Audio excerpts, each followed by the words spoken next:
The road was empty in the way only back roads could be. No traffic, no streetlights, just dark trees, cold air, and a thin line of fog drifting over cracked asphalt. Dean Winchester stood near the Impala with a shotgun in his hands. He watched the tree line like it owed him money. "Tell me again why this is our Friday night," Dean said. Sam Winchester leaned over the trunk, flipping through a book that looked older than the state of Kansas. "Because 3 people vanished near this mile marker in 2 weeks. Because the last guy left behind sulfur. And because you said you were bored." Dean snorted. "I said I was hungry." Sam didn't look up. "Same thing." A gust of wind rolled down the road. It carried a faint smell of rain. It also carried something else. Something sharp, like burned metal. Dean's head lifted fast. "You smell that?" "Yeah," Sam said. He shut the book and stood.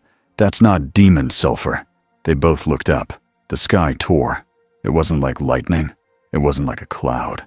It was like the air itself cracked open right above the road, and a line of bright white light pushed through. Symbols flickered inside it for a blink. Shapes that looked like marks. Someone carved into stone. Dean took a step back without meaning to. "Okay, that's new." Sam's eyes were wide. "That's very new." The tear widened. Wind slammed down. Leaves lifted off the ground and spun in circles. Dean raised his shotgun toward the sky, which was a stupid thing to do, and he knew it. But his hands did it anyway. Then something fell out of the light. A man. He was wrapped in black. Cape. Cowl. Hard armor plates that caught the light for a split second. He didn't fall like a normal person. He turned in the air. He spread his cape like a wing. He angled his body, took control, and hit the road in a rolling landing that looked practiced and brutal. He skidded. One knee down, one hand down, the other hand already reaching for something at his belt. Dean stared. "Nope." Sam didn't blink. "Dean!"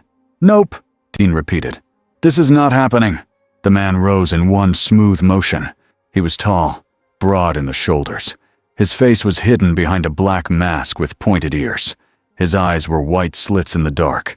He scanned the road, the trees, the car, and the 2 armed men in front of him. Dean lifted his shotgun higher. "Hands where I can see 'em, Batman." The man's head turned slightly, like he was annoyed to hear a name used wrong. He didn't raise his hands. He stepped back into the fog. Dean's finger tightened on the trigger.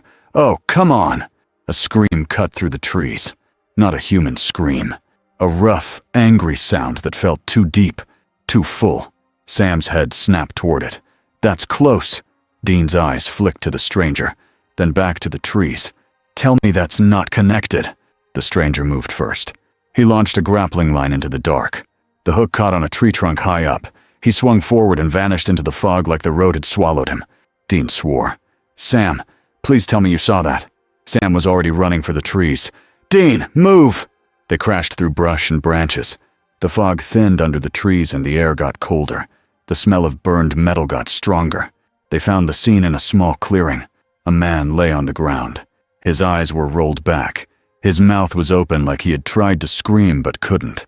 Black veins crawled across his neck. Possession. Dean's stomach tightened. Demon. The demon host sat up fast, like a puppet yanked by a string. Its eyes were solid black. It smiled at them. "You two again," it said in a voice that wasn't the man's. "Do you ever get tired?" Dean stepped forward. "Funny. I was just about to ask you the same thing." The demon laughed. Then its head tilted, like it heard something behind them. A dark shape dropped from above. The stranger hit the demon like a hammer. One elbow to the jaw, one knee to the chest.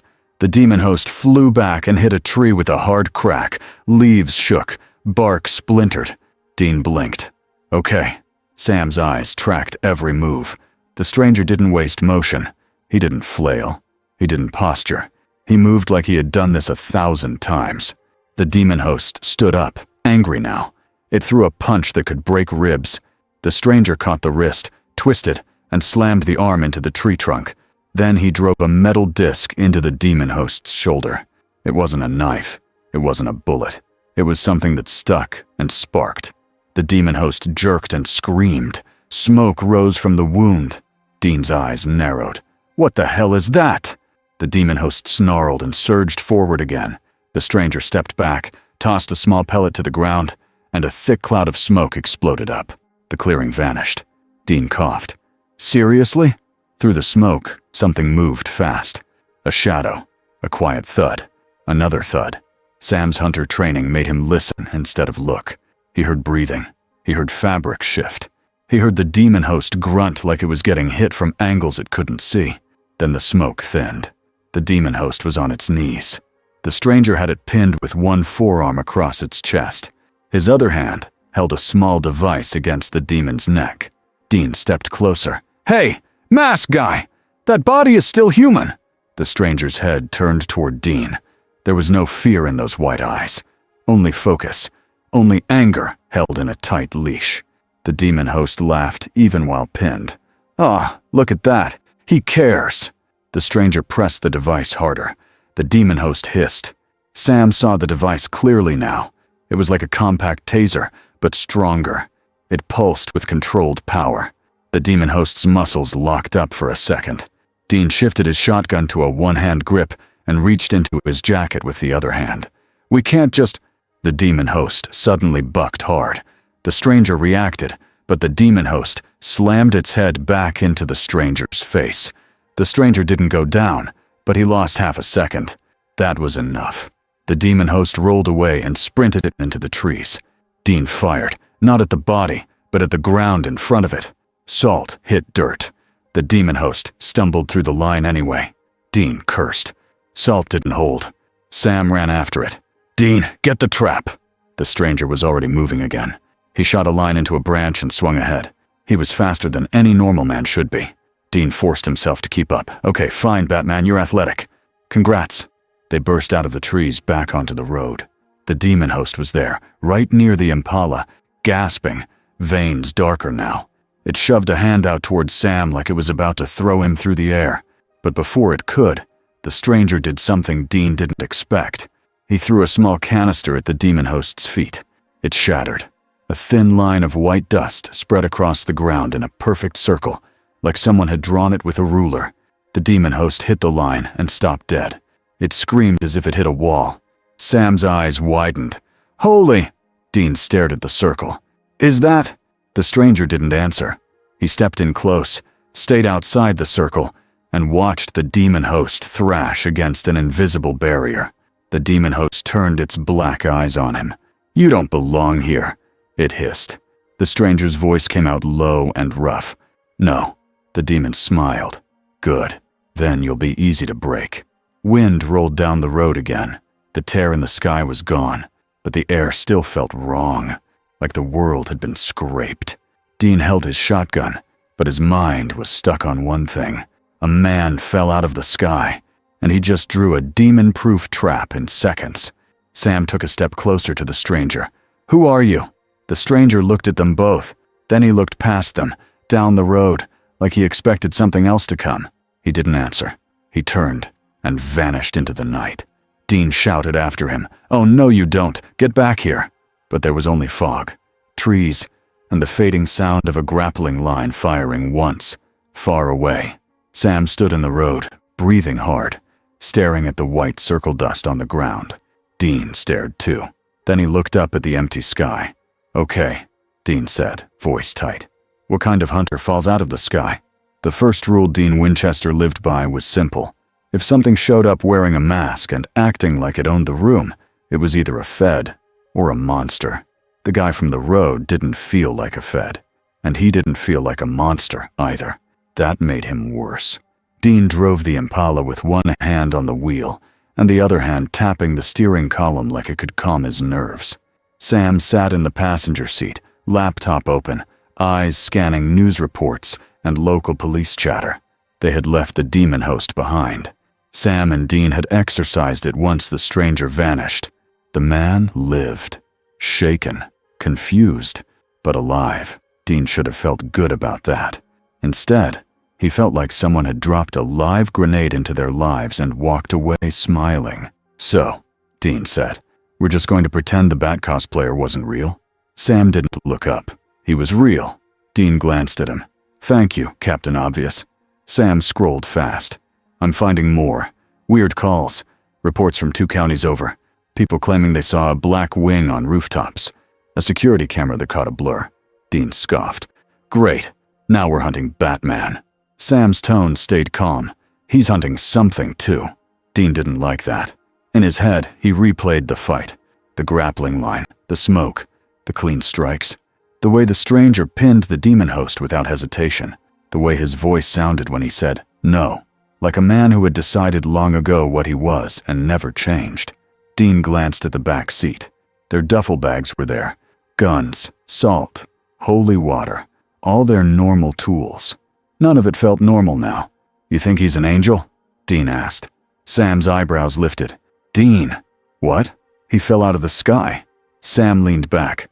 Angels don't swing on ropes, and they don't need smoke bombs. Dean muttered. Maybe this one's dramatic. Sam almost smiled, then got serious again. We need answers. Dean nodded. We need Bobby. They pulled into Bobby Singer's salvage yard before sunrise. Rusted cars sat like dead animals in rows. The house lights were on because Bobby never slept like a normal person. Bobby opened the door before they could knock. He wore a robe over jeans, because Bobby was Bobby. Why is it always you two? Bobby grumbled. And why is it always before coffee? Dean pushed past him. Because the universe hates you. Sam followed, looking tired but sharp. Bobby, we saw something. Bobby shut the door, eyes narrowed. You see a lot of things. Dean dropped into a chair at the table like he belonged there. This one fell out of the sky, beat a demon like it owed him rent, and then vanished into the woods. Bobby stared. You boys been drinking? Sam opened his laptop and turned it around. We have footage. Not great, but enough. Bobby leaned in. His face changed as he watched. The blur on a rooftop, the swing of a line, the angle of a cape, the way the figure landed. Son of a... Bobby breathed. That ain't no hunter. Dean pointed. Finally. Thank you. Bobby looked at them both. Tell me everything. Start from the tear. Sam explained. Dean filled in the blunt parts. When they finished, Bobby rubbed his face like he wanted to punch the whole world. Okay, Bobby said. We do this smart. We don't chase him like idiots. We figure out what he is. And we do not, he looked straight at Dean, pick a fight with him unless we have to.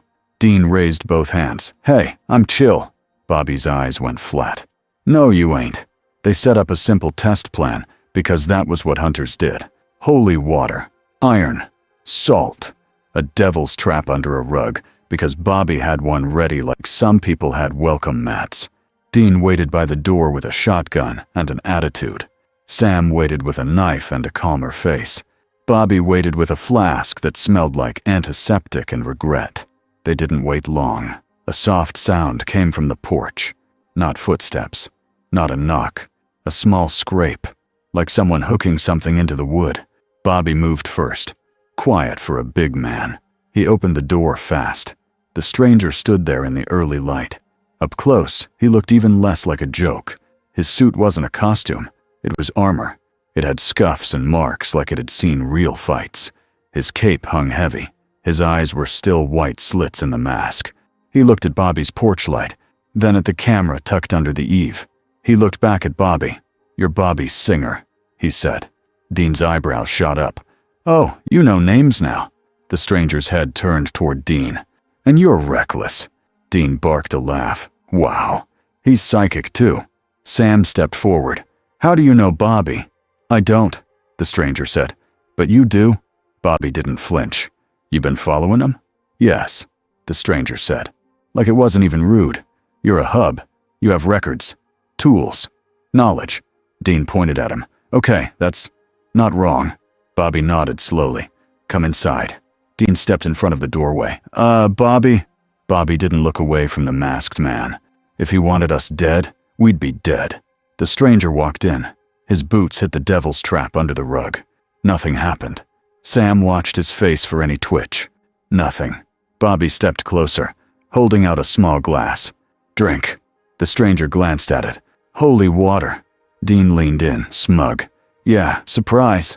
The stranger took the glass. He drank it without hesitation. Nothing happened. Dean's smug face slipped. Okay, now I'm mad. Bobby gave Sam a look that said, see. The stranger set the glass down. Your demon traps use salt, iron, and symbols. They work on patterns. They don't work on me. Sam's voice was quiet.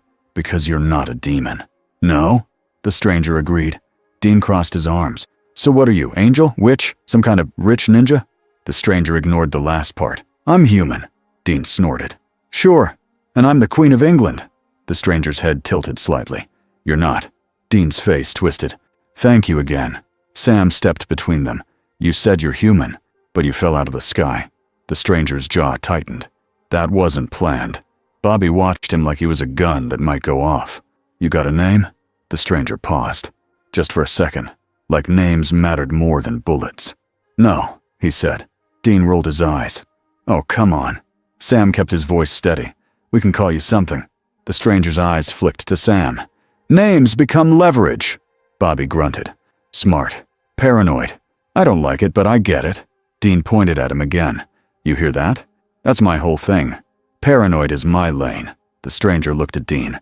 You act like you're not afraid. But you are. Dean's smile froze. Okay, buddy. Sam cut in fast. Why did you come to us?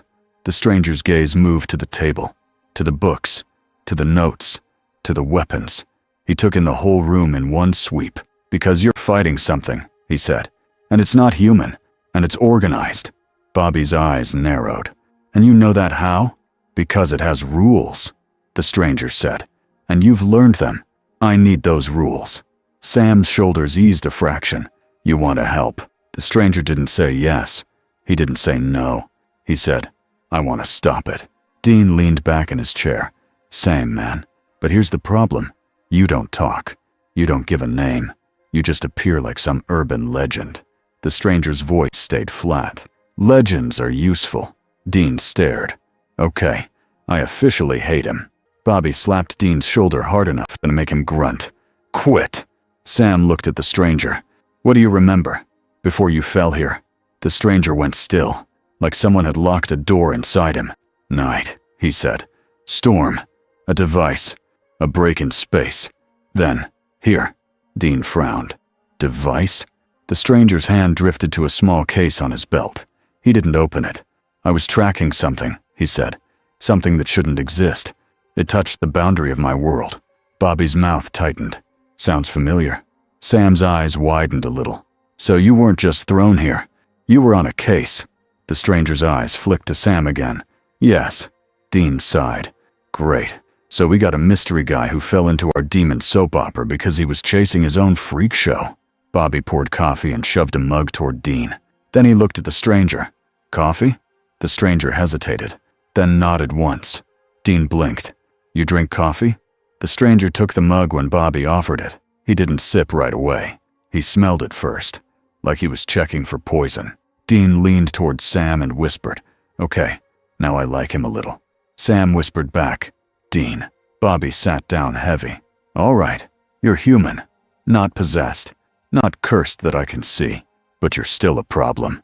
The stranger didn't flinch. I know. Dean threw his hands out. How is he always so calm? Sam asked, Do you know where you are? The stranger's eyes moved to the window. The early morning light looked wrong on his armor, like the world didn't know what to do with him. No, he said, but I can tell it's not my world. Bobby's phone rang. Bobby answered with a grunt. What? He listened. His face tightened. Dean leaned forward. What is it? Bobby hung up. There's a body 2 towns over. Drained. No blood. No organs. And the local sheriff says the victim's eyes were burned black. Sam stood. Demon? Bobby shook his head. Not exactly. Sounds like a monster. Maybe something old.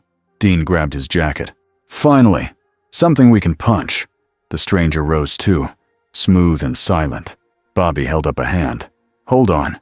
You don't just jump into a hunt with us. Not until we know you won't get us killed. The stranger's eyes stayed steady. I won't. Dean laughed once. Sharp. That's what every problem says. The stranger looked at Dean. You're protective, but you're sloppy. Dean's face flushed. Excuse me? Sam stepped between them again. Okay, enough. We don't have time for a fight in the kitchen. Bobby rubbed his forehead. All right, here's what we do. You come, but you follow orders. You don't freelance. You don't disappear. The stranger's voice was low. "I work alone." Dean shot back.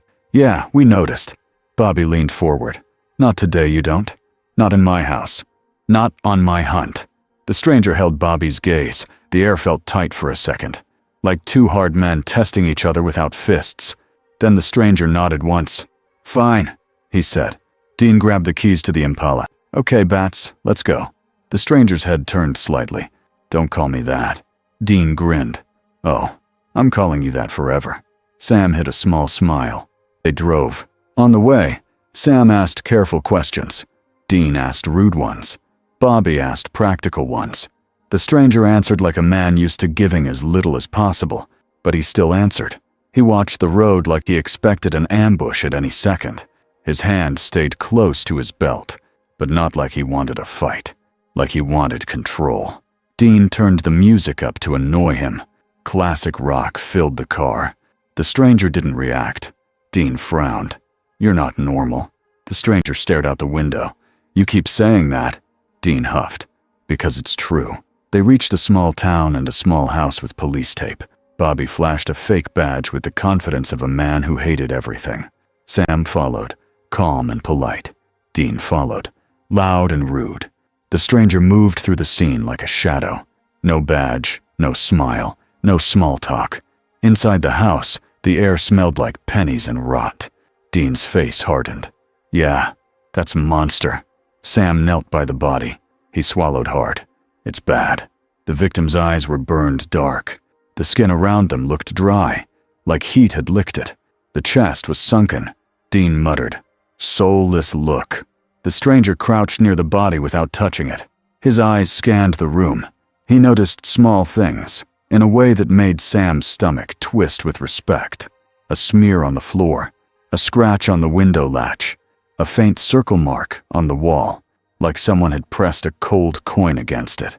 The stranger took a small scanner from his belt. It hummed softly. It wasn't EMF. It wasn't anything Sam had seen. Dean leaned in. "You got a bat scanner too?" The stranger didn't answer. He turned it off and tucked it away. Bobby looked at him. "Find something?" The stranger pointed at the wall. "That mark." Sam leaned closer. "That's like a brand." Bobby's face tightened. "I've seen something like that in an old case. Witchcraft mixed with demon work." Dean looked around the room, jaw clenched. "So we got witches and demons teaming up?" The stranger's voice was low. "Or someone using both?" Sam's eyes flicked to him. "You sound like you've dealt with this kind of layered mess before." The stranger didn't deny it. He stood and moved to the window. Outside, a neighbor watched from across the street. The stranger looked right at the neighbor. The neighbor flinched and shut the curtain fast. Dean stared. "What did you do?" "You just looked at him." The stranger's voice stayed calm. "He's involved." Sam's eyebrows rose. "How do you know?" The stranger's eyes stayed on the curtain. "He's watching the wrong way. He's not scared. He's checking if we're alone." Dean's voice dropped. "Okay, that's actually good." They moved out fast. Bobby stayed back with the cops. Sam and Dean circled the yard. The stranger climbed to the roof like gravity wasn't a thing. Dean watched him go with a mix of anger and awe. "I hate him." Sam said, "You hate everyone." Dean pointed up. "Not like this." They tracked the neighbor to a shed behind his house. Dean kicked the door open. Inside, they found symbols on the floor.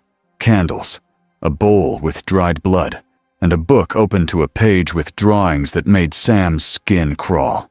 Sam whispered, "That's a summoning setup." Dean aimed his gun. "Where is he?" A voice came from behind them. "You shouldn't be here." They spun. The neighbor stood in the doorway with black eyes. Dean's mouth went tight. "Demon." The demon smiled. Not just any demon. Before it could move, the stranger dropped from the roof into the shed doorway like a falling weapon. He hit the demon with a knee to the gut. The demon doubled over. The stranger slammed its head into the doorframe. Dean blinked. "Okay, that entrance was cool." The demon host snarled and grabbed the stranger's cape, yanking him close with unnatural strength. The stranger didn't panic. He drove 2 fingers into a pressure point in the demon host's neck. The demon host jerked. The stranger used that moment to hook a small device to the demon's wrist. A sharp click. The device wrapped like a cuff. The demon host screamed as blue sparks ran across its arm. Dean stared. "What is that?" The stranger said one word: restraint. Sam moved in fast with a flask of holy water. He splashed it on the demon host's face. Steam rose. The demon host screamed again. The stranger held it steady, letting Sam do what he needed. Dean stepped in with the devil's trap painted on a folded cloth. He slapped it onto the floor, and Sam kicked the demon host into the circle. The demon host hit the invisible wall and bounced back like it hit glass. Dean grinned, a little wild. "Got you," the demon host panted, eyes burning black. "You think this is a win?" Sam's voice was hard. "Tell us what you are doing." The demon laughed. "We're building a door." The stranger's head lifted slightly. "A door?" The demon's smile widened. "A door between worlds." Dean's stomach dropped. "Oh, you've got to be kidding me." Sam's eyes snapped to the stranger. "Because of you," the demon hissed. "Because of the hole you made when you fell." The stranger's jaw tightened. His hand clenched once at his side. Dean pointed at him, furious now. "Okay, now we're back to my favorite question. Who are you, and why are you here?" The stranger looked at the demon, not at Dean. "I didn't make that hole on purpose." The demon laughed. "Doesn't matter. Hell doesn't care about your reasons." Sam leaned in. "Who's behind it? Crowley?" The demon's eyes flicked. Just a tiny tell, but it was enough. Dean swore. "Of course it's Crowley." The stranger heard the name like it meant nothing, but he filed it away. The demon leaned forward, grinning. "You don't get it. You're a prize. You're proof. You're the key." The shed lights flickered. The air turned cold. And somewhere far away, something else noticed the word key and smiled without a face. Bobby's voice came through Dean's phone. "Boys, get out, now! I'm getting reports. Multiple deaths. Same marks. Same burned eyes. Across 3 counties." Dean's face tightened. "This is spreading." Sam stared at the demon host, then at the stranger. "They're moving fast." The stranger's voice stayed calm, but his eyes were hard. "Then we move faster." Dean stared at him for a second. Then he huffed, angry and unwillingly impressed. "Fine," Dean said. "But if you disappear again, I will find you. And I will." The stranger cut him off. "I won't." Dean scoffed. "Yeah, we'll see." They left the demon in the trap for Bobby to handle and drove straight into a bigger mess. On the road, Dean shoved a paper bag into the stranger's lap without looking. "Eat." The stranger looked down. "What is this?" Dean grinned. "Pie. It fixes everything." The stranger stared at it like it was a bomb. Sam tried not to laugh. Dean turned the music up again, like the car was his shield against panic. The stranger didn't eat the pie, but he didn't hand it back either. And that, for Dean Winchester, counted as progress. The next town was louder. More lights. More people. A bigger stage for something ugly. It was a street fair. Food stalls, music, kids running with balloons, people laughing like monsters didn't exist. Dean hated it, not because it was happy, because it was fragile. Sam saw the same thing. He looked at the crowd and felt the familiar pressure in his chest. If this went bad, it would go bad in front of everyone. Bobby had called ahead and warned them in code. The local sheriff had rolled his eyes and agreed to crowd control, which meant nothing, which meant it would be on them. They parked a block away.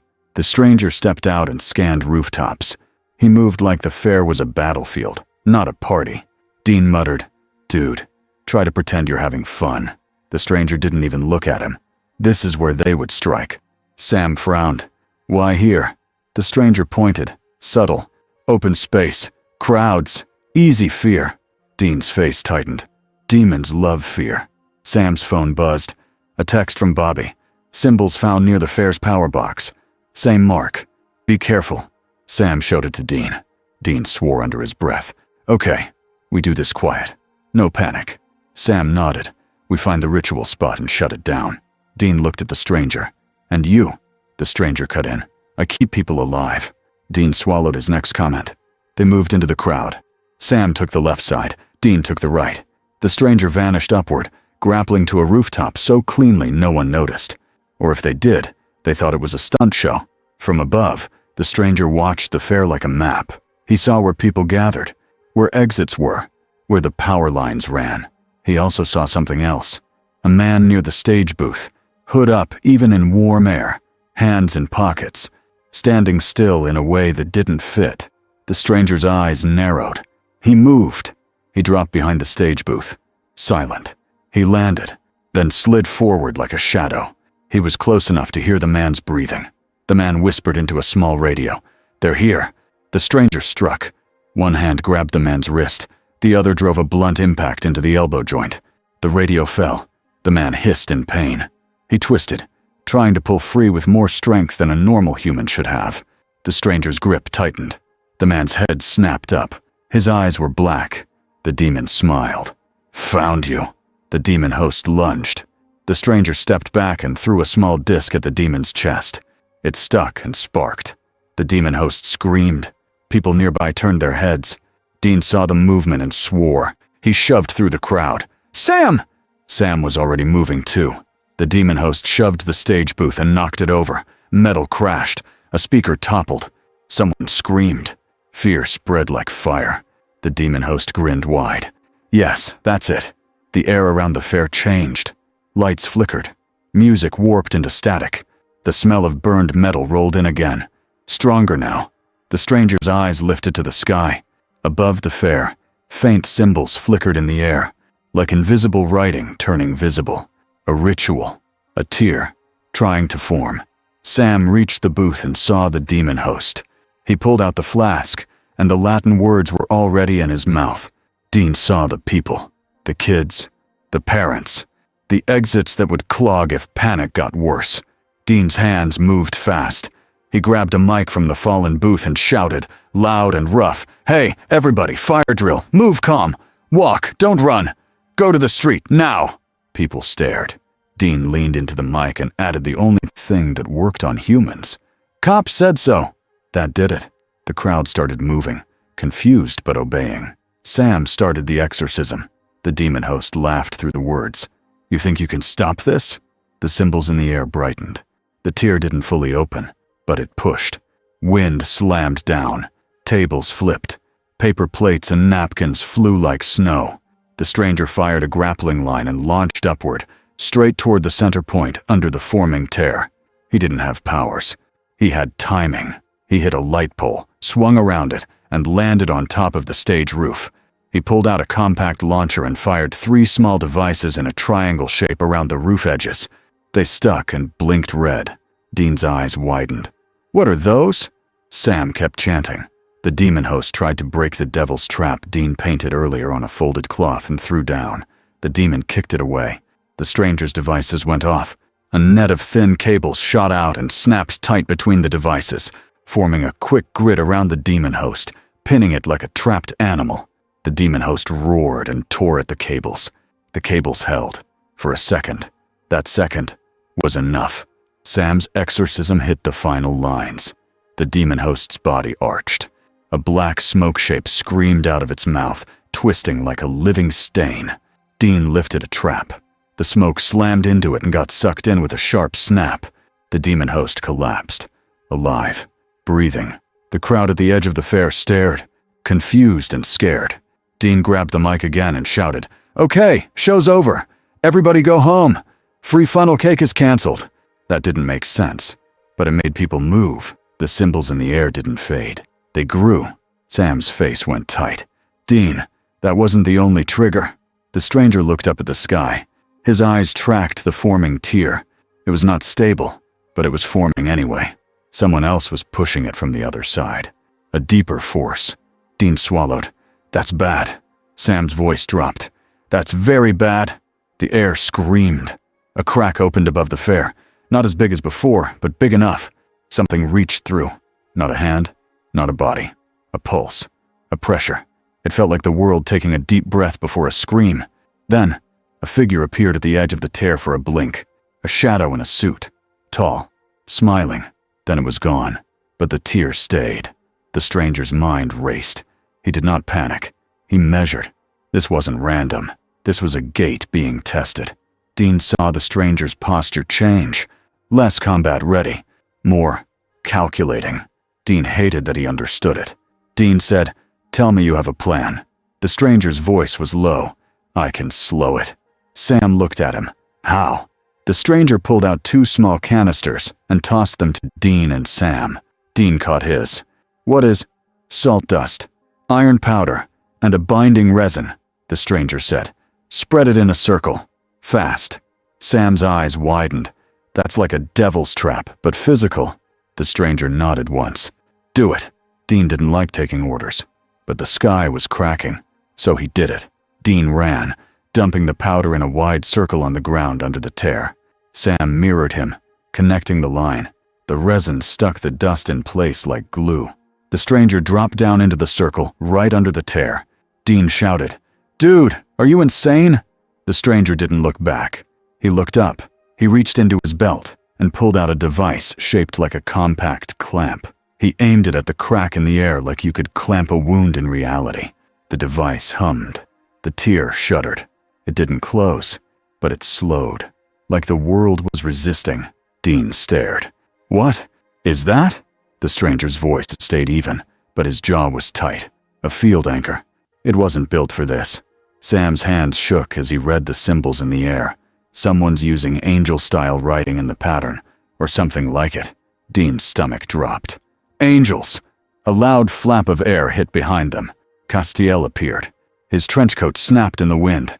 His face was serious in the way that meant someone was about to die. He looked up at the tear, and his eyes changed. Not black, not glowing, just deeper.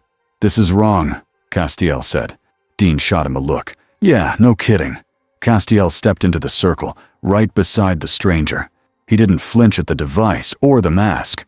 Castiel looked at the stranger like he could see straight through him. "You are not from this world," Castiel said. The stranger's head turned slightly. "No." Dean blinked. "Wait, you can tell that just by looking at him?" Castiel didn't look away from the tear. His presence is an interruption, something that should not be here. Sam's voice was tight. "Can you close it?" Castiel raised a hand. Power pressed into the air like a weight. The tear resisted. Castiel's expression hardened. Something on the other side is holding it open. Dean's heart pounded. "Like what?" Castiel's eyes sharpened. "Like hell. Or something older." The tear pulsed again. The stranger's device sparked. He grimaced. The strain wasn't magic. It was engineering fighting the impossible. Dean saw it clearly now. The masked man wasn't strong because he had powers. He was strong because he refused to stop. Castiel's voice turned colder. "If this opens, many things will come through." Sam swallowed, including things we can't fight. Dean's jaw tightened. "We fight anyway." Castiel stared at Dean like Dean was an idiot. Then, as always, Castiel stayed. The stranger spoke. Quiet. Focused. "If you can't close it, push it." Castiel looked at him. "Explain." The stranger pointed at the edges of the tear. "It's forming at a weak point. If you force the energy to shift, it might collapse into itself." Castiel's eyes narrowed. "That is possible." Dean threw his hands up. "Cool. Great. So we're doing reality CPR." Sam looked at the stranger. "How do we help?" The stranger's voice stayed calm. "Keep the circle intact. Keep people away. If the line breaks, it widens." Dean glanced at the fair. People had mostly fled, but some were still watching from across the street, frozen with fear. Dean ran and shouted at them again. "Go, now! This is not a show!" Some ran. Some didn't. Dean grabbed a kid by the arm and pushed him toward his mom. "Move!" Then Dean sprinted back to the circle. Castiel lifted both hands now. Wind screamed louder. His coat whipped. His eyes stayed fixed on the tear like he was wrestling it. The tear shuddered. The stranger's device hummed louder, then snapped. The clamp cracked down with a bright flash. The tear flickered. Castiel pushed. The crack in the air folded inward like a wound closing. For 1 second, the shadowy figure appeared again at the edge. It looked down. It smiled. And then the tear collapsed with a sharp boom that knocked everyone back. Silence hit after. Heavy, thick. Dean sat on the ground, breathing hard, staring at the empty sky. Sam's hands trembled. He swallowed. That was close. Castiel lowered his hands, still staring upward like he expected it to reopen any second. The stranger stood in the circle, chest rising and falling faster now. His device was broken in his hand. He stared at the snapped clamp like he hated losing any tool. Dean pushed himself up. "Okay, So, we stopped it. Sam looked around at the damage. Lights shattered. Booths overturned. Scorch marks on the ground. Sam's voice was quiet. We stopped it from fully opening. We didn't stop the attempt. Castiel's gaze finally dropped to the stranger. You are a key, Castiel said. Dean stared. That is not what I wanted to hear. The stranger's head lifted slightly. I didn't ask to be. Castiel's voice stayed flat. It does not matter what you asked. It matters what you are. The stranger looked at Castiel for a long second. Two beings from different wars measuring each other. Then the stranger spoke, low and controlled. Then tell me who is trying to open it, he said, and tell me what rules they follow. Dean let out a humorless laugh. Buddy, welcome to our lives. Sam looked at the broken clamp in the stranger's hand. He looked at the circle of binding powder on the ground. He looked at the scorch marks where reality had tried to split. Sam's stomach sank. This wasn't a single hunt. This was the start of a new kind of war. And now that the sky had cracked in public, heaven and hell were not going to look away. The bunker lights were too bright for how bad the night had been. Dean paced in a straight line like the floor had offended him. He had a bruise on his shoulder from getting thrown back when the tier collapsed. He did not care. He was running on anger and leftover fear, and he hated both. Sam sat at the long table with a stack of books and papers. His hands were steady now, but his eyes kept flicking up, like he expected the ceiling to crack open again. Castiel stood near the map wall. He stared at nothing. His coat was dusty. His face looked tighter than usual. And the masked man, still not giving a name, stood at the far end of the room, close to the shadows. He had already taken apart the broken clamp device and laid the pieces in a neat line on a metal tray he must have found in a drawer. He worked in silence, like noise was a weakness. Dean stopped pacing and pointed at him. So, you're a key. The masked man didn't look up. That's what your angel said. Castiel's voice was flat. Because it is true. Dean threw his hands out. Awesome. Love that for us. Sam spoke first, calm but firm. We need to talk about what happened, not later. Now. The masked man set one piece down. He finally looked at Sam. Agreed. Dean stared. Oh, now you agree. Sam ignored the tone. The tear formed again. In public. Someone is trying to open it on purpose. Castiel nodded once. Yes. Sam looked at Castiel. And you said something was holding it open from the other side. Castiel's eyes moved to Sam. Yes. Dean leaned in. And what was it? Hell? Heaven? Some other nightmare? Castiel did not answer right away. That pause was never good. It felt like hell, Castiel said at last. But not only hell. Sam swallowed. Meaning? Castiel looked away like he hated the words. Meaning, something else is watching. Something that understands doors. The room went quiet. The masked man's gloved fingers tightened around a tiny screw. Then we need to shut down the method. Dean scoffed. We need to shut down the method, the people doing it, and maybe the whole world while we're at it. Sam rubbed his face. Dean? Dean jabbed a finger toward the masked man again. No, we're not skipping the big problem. He dropped into our life like a meteor. Now demons are building a world door. That is not a normal Tuesday. The masked man's voice stayed even. I didn't choose this. Dean snapped. Yeah, well, nobody chose demons either. Still our problem. Sam's eyes flicked between them. He could feel it building. The clash was simple. Both were stubborn. Both had rules. And both were used to being right. Sam said, let's focus. We need a plan, but we also need to know your limits. The masked man's jaw moved once, like he was holding back annoyance. My limits? Dean laughed, sharp. Yeah, like, do you kill demons? The masked man said nothing for a second. Sam watched him closely. He saw it. The line. The hard wall inside the man. I don't kill people, the masked man said. Dean's eyes narrowed. Demons aren't people. They use people, the masked man replied. They wear them. Dean's face tightened. So what? We just let demons run wild because the host body has a pulse? The masked man's voice stayed calm, but it cut like a blade. No, you remove the demon. Dean stepped closer. And when you can't? Sam took a step forward, trying to block the collision. Dean? Dean didn't stop. When the demon is stronger, faster, and it's about to kill a kid. What then? The masked man's white eyes stayed locked on Dean. You still don't kill the host. Dean's throat worked. You don't get it. The masked man's voice dropped. I do. Dean stared at him like he wanted to hit him, like he wanted to test if the man was real. Sam could see both sides. Dean had seen too much. He knew the cost of mercy. The masked man carried his own costs too. You didn't build a life like that without pain. Sam said, we all have lines, but we also have to survive this world. The masked man looked at Sam. Survival isn't the only goal. Dean scoffed. Oh, here we go. Castiel finally turned. His eyes were steady. Dean Winchester.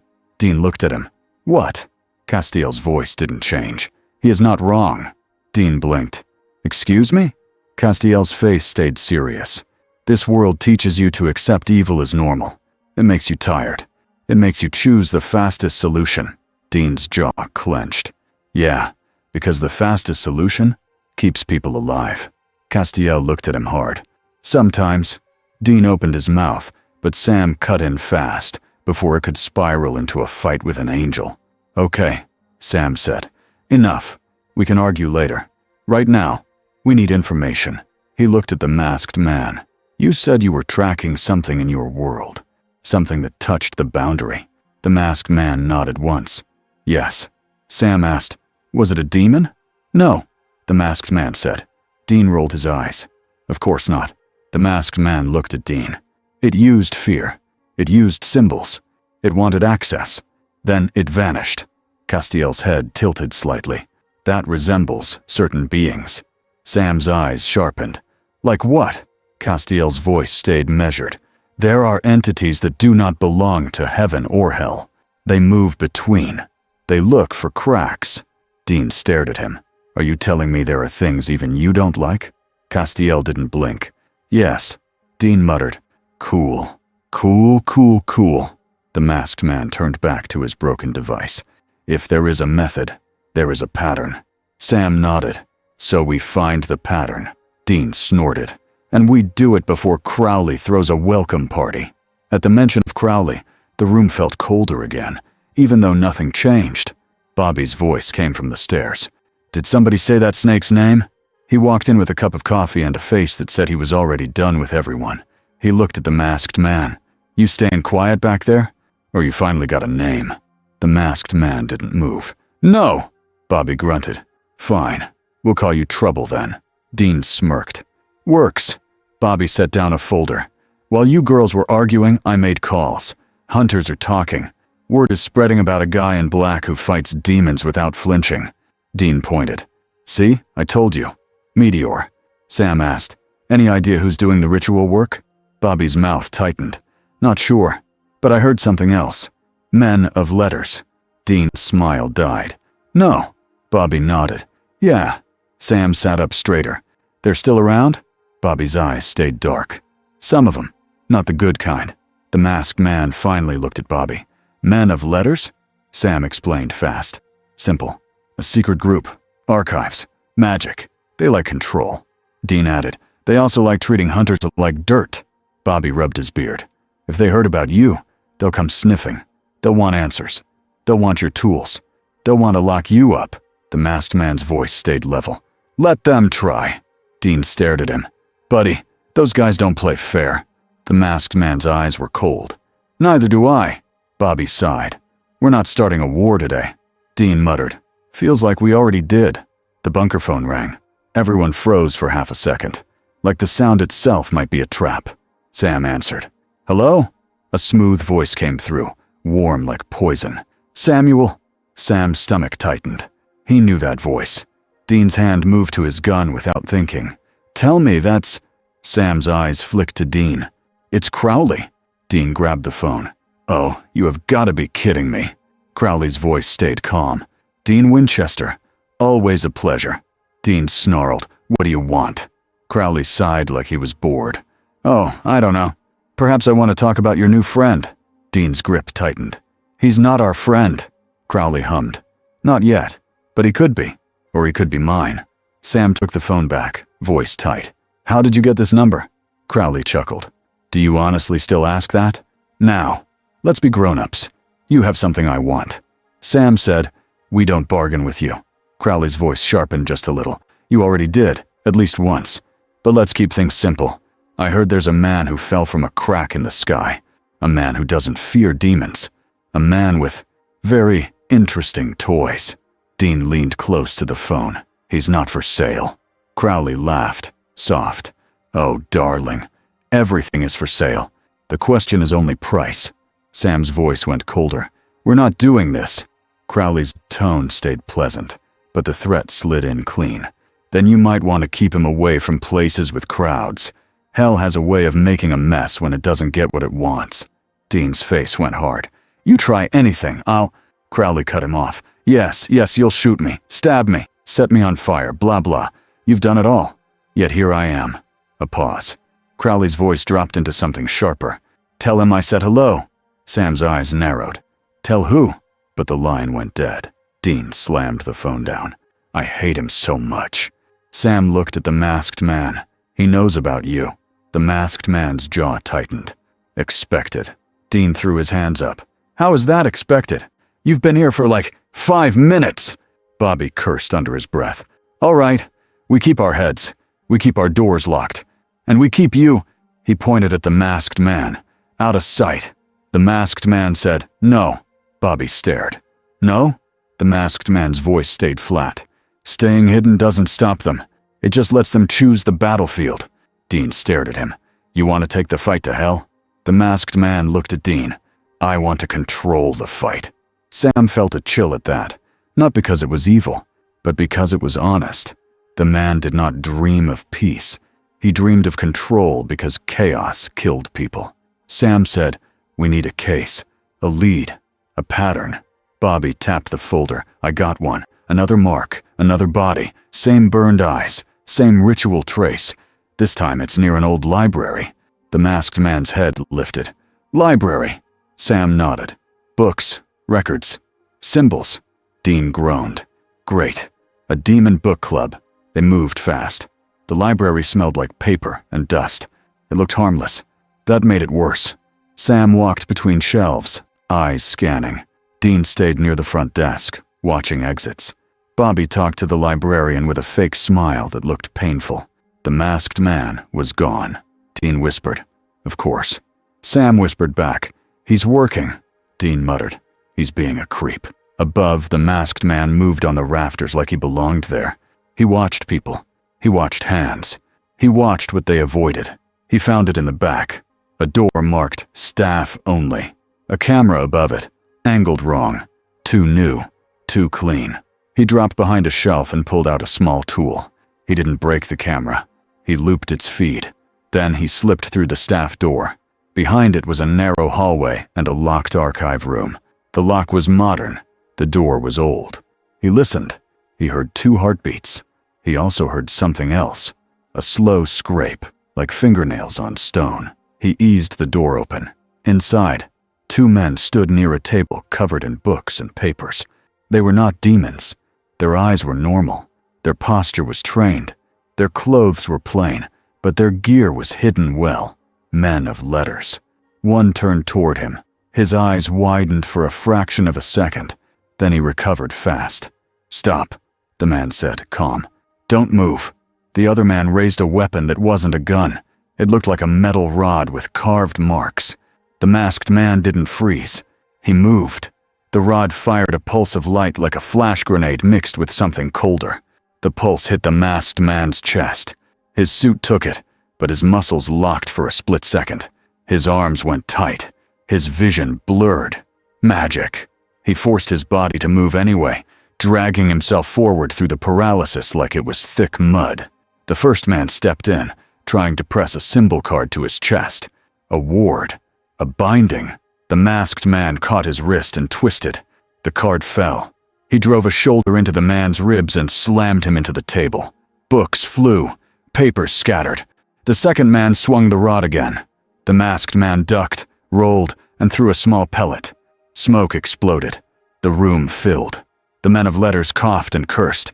The masked man's eyes cut through the haze because his cowl had filters. He moved behind them, silent. He struck the first man with a clean hit to the side of the head. The man dropped. The second spun, swinging the rod wildly now, desperate.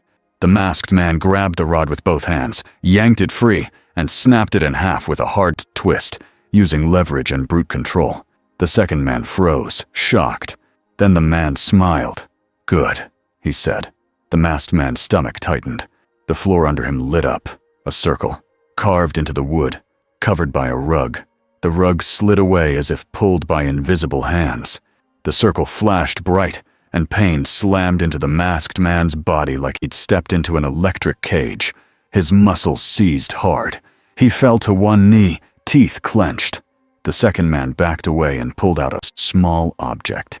It looked like a coin, but it was carved with symbols. "You're not human," the man said. The masked man forced his voice out. "Wrong!" The coin pulsed. The pain doubled. The masked man's hands shook. His body wanted to obey the trap. His suit could not block this. He reached for his belt anyway.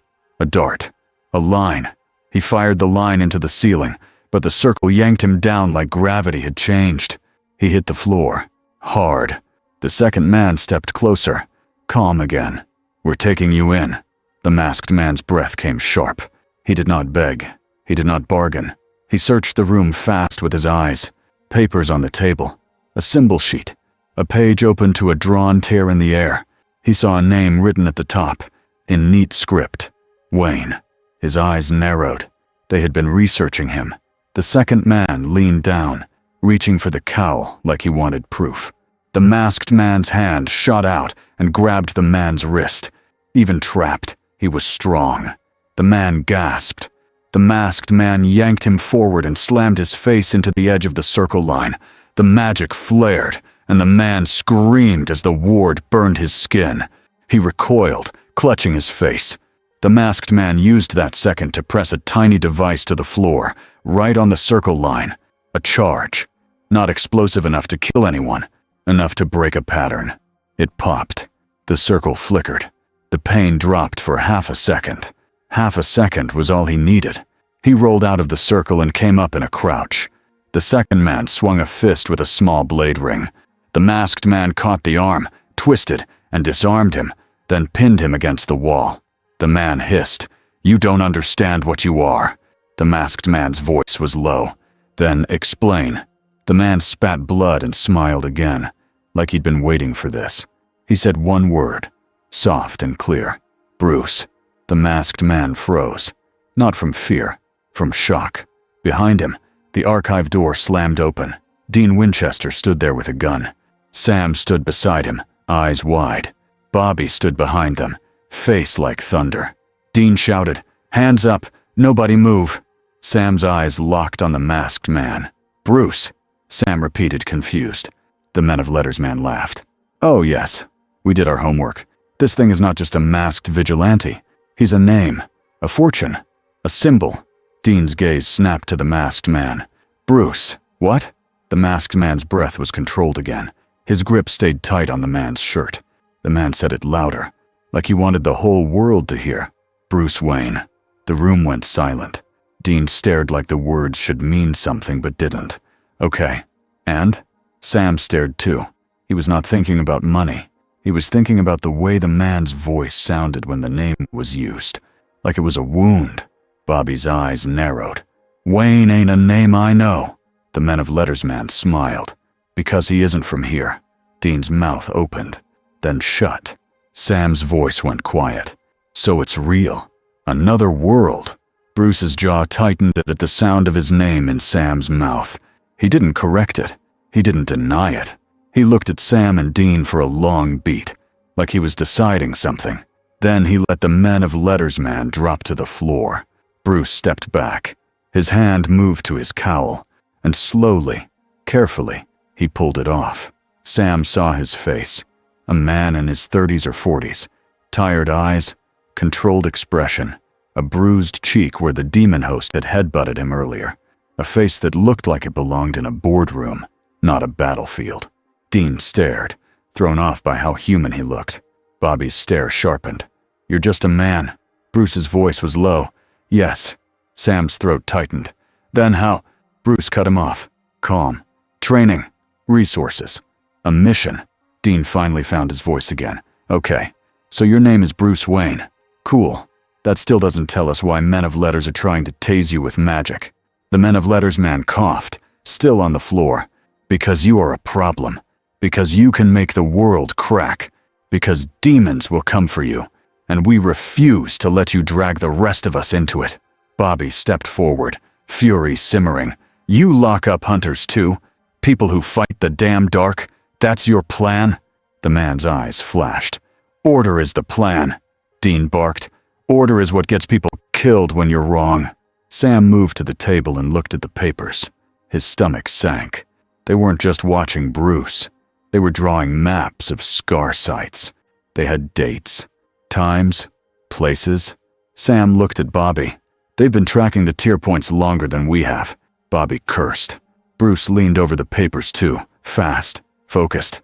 His mind clicked. He saw their notes, their mistakes, their assumptions. They know more than you, Bruce said to Sam. Blunt, but not cruel. But they're missing something, Dean snapped. And what's that? Bruce's eyes stayed on the map. Intent. The men of letters man laughed, weak. Oh, we know intent. We know you bring attention. And attention brings hell. Bruce's eyes lifted. Sharp. Then stop feeding it. He grabbed the map and pointed at 3 sites. These are not random. These are tests. Small openings, controlled. Each one near a crowd source or power source. Someone is collecting fear and energy. Sam's breath caught. Like a battery. Dean frowned. Demons can do that? Castiel's voice came from behind them. Sudden. Yes. Everyone turned. Castiel stood in the doorway. He had appeared without a sound. The men of letters man's face shifted into fear. Real fear. An angel, the man whispered. Castiel looked at him like he was dirt. You trapped a human with wards meant for angels. The man swallowed. We adapted. Castiel's eyes hardened. You played with forces you do not understand. Dean stepped in, quick. Okay, CAs, easy. Castiel didn't move. Hell is pushing. Heaven is watching. And something else is learning. Bruce's gaze met Castiel's. Then we don't waste time fighting each other. Dean stared at Bruce. You heard the part about heaven and hell, and you're like, cool. Teamwork? Bruce put his cowl back on. Yes. Bobby looked at the men of letters man and sighed like he hated reality. You got 2 choices, son. You can keep trying to cage people, or you can share what you know, and maybe we stop the next tear. The man's lips pressed tight. We don't share. Dean leaned down, smiling without humor. Then you can explain that to the demons when they eat your face. Sam exhaled slow. Dean. Bobby raised a hand. Enough. We take their records. We leave them alive. And if they come after us again, Bobby's eyes turned cold. I'll stop being polite. They got out fast. Back at the bunker, the tension didn't vanish. It shifted. Now Sam and Dean knew the man was Bruce. They knew he was human. They knew he could bleed. That made him easier to trust in one way. It also made him scarier in another. Because what kind of human trained himself into that? Later, in the kitchen area, Dean tossed a plate down in front of Bruce. It had a burger and fries. Bruce stared at it. Dean said, "Eat." Bruce looked up. "Why?" Dean stared back. "Because you got zapped by wizard nerds, and then you fought anyway. That burns calories." Bruce hesitated. Then he picked up the burger. He did not eat it. Right away. He inspected it like he was checking for traps. Dean watched and smirked. "Oh my God. You're me, but with money." Bruce took one bite. Dean waited. Bruce chewed, swallowed, and said, "It's acceptable." Dean's mouth fell open. "Acceptable? Dude, this is a burger, not a business deal." Sam almost laughed. He covered it by taking a sip of coffee. Bruce's eyes flicked to Sam's mug. "Black coffee?" Sam blinked. "Yeah." Bruce nodded once. "Good." Dean threw his head back. "This is insane. I'm living in the worst crossover episode ever." Sam's smile faded as his phone buzzed again. A hunter group chat. A message with a blurry photo. A shadow on a rooftop. A body in a morgue. A symbol burned into a wall. And then a final line. He brought this. "The bat brings disaster." Sam's stomach tightened. He showed Dean. Dean read it, and his face went hard. "Oh, great. Now we're trending." Sam looked at Bruce. "People are talking." Bruce didn't flinch. Let them. Dean snapped. No, you don't get it. Hunters get stupid when they get scared. Bobby walked in, holding a phone. And demons get bold. He tossed the phone onto the table. It played a voicemail. Crowley's voice, smooth and cheerful. Bruce Wayne, I do hope you're enjoying your stay. If you'd like a tour, do call. I'm always happy to help a guest. Settle in. Dean slammed his fist on the table. Okay, that's it. I'm stabbing him. Castiel's eyes narrowed. He is baiting you. Dean shot back. And it's working. Sam's voice was quiet. He wants us to panic. He wants us to make mistakes. Bruce looked at Sam. Then we don't. Bobby sighed. All right. Then what's your move, Batman? Bruce paused at the name. Dean lifted a brow. What? I'm not stopping. Bruce ignored it. We map the tiers. We find the next test site. We intercept before the ritual starts. Sam nodded. We can do that. We have lore. Dean crossed his arms. And if we're wrong? Bruce's voice stayed steady. Then we adapt. Castiel stared at Bruce for a long moment, like he was seeing a pattern he didn't like. Then Castiel said, This will become personal. Dean scoffed. Everything becomes personal. Castiel's gaze turned distant again. No, I mean it will become personal on purpose. Bruce's eyes narrowed. How? Castiel's voice dropped. They will try to break you. And somewhere far away, Crowley smiled like he had already planned the first push. Bruce worked late. The bunker had a main room, but he turned a side space into his own work zone within a day. It wasn't a cave. It was Gotham, but it had a table, a wall, and a place to think. He taped maps up. He marked tier sites. He marked ritual traces. He marked where fear spikes happened. Fairs, hospitals, high schools, crowded streets. Sam watched from the doorway for a moment. You don't sleep much. Bruce didn't look away from the board. Not when the pattern isn't finished. Sam walked in slowly. I used to do that. Bruce's head turned slightly. Used to? Sam's eyes lowered. Then I learned it doesn't stop everything. Bruce stared at him for a long beat. Then he nodded once, like he understood without needing details.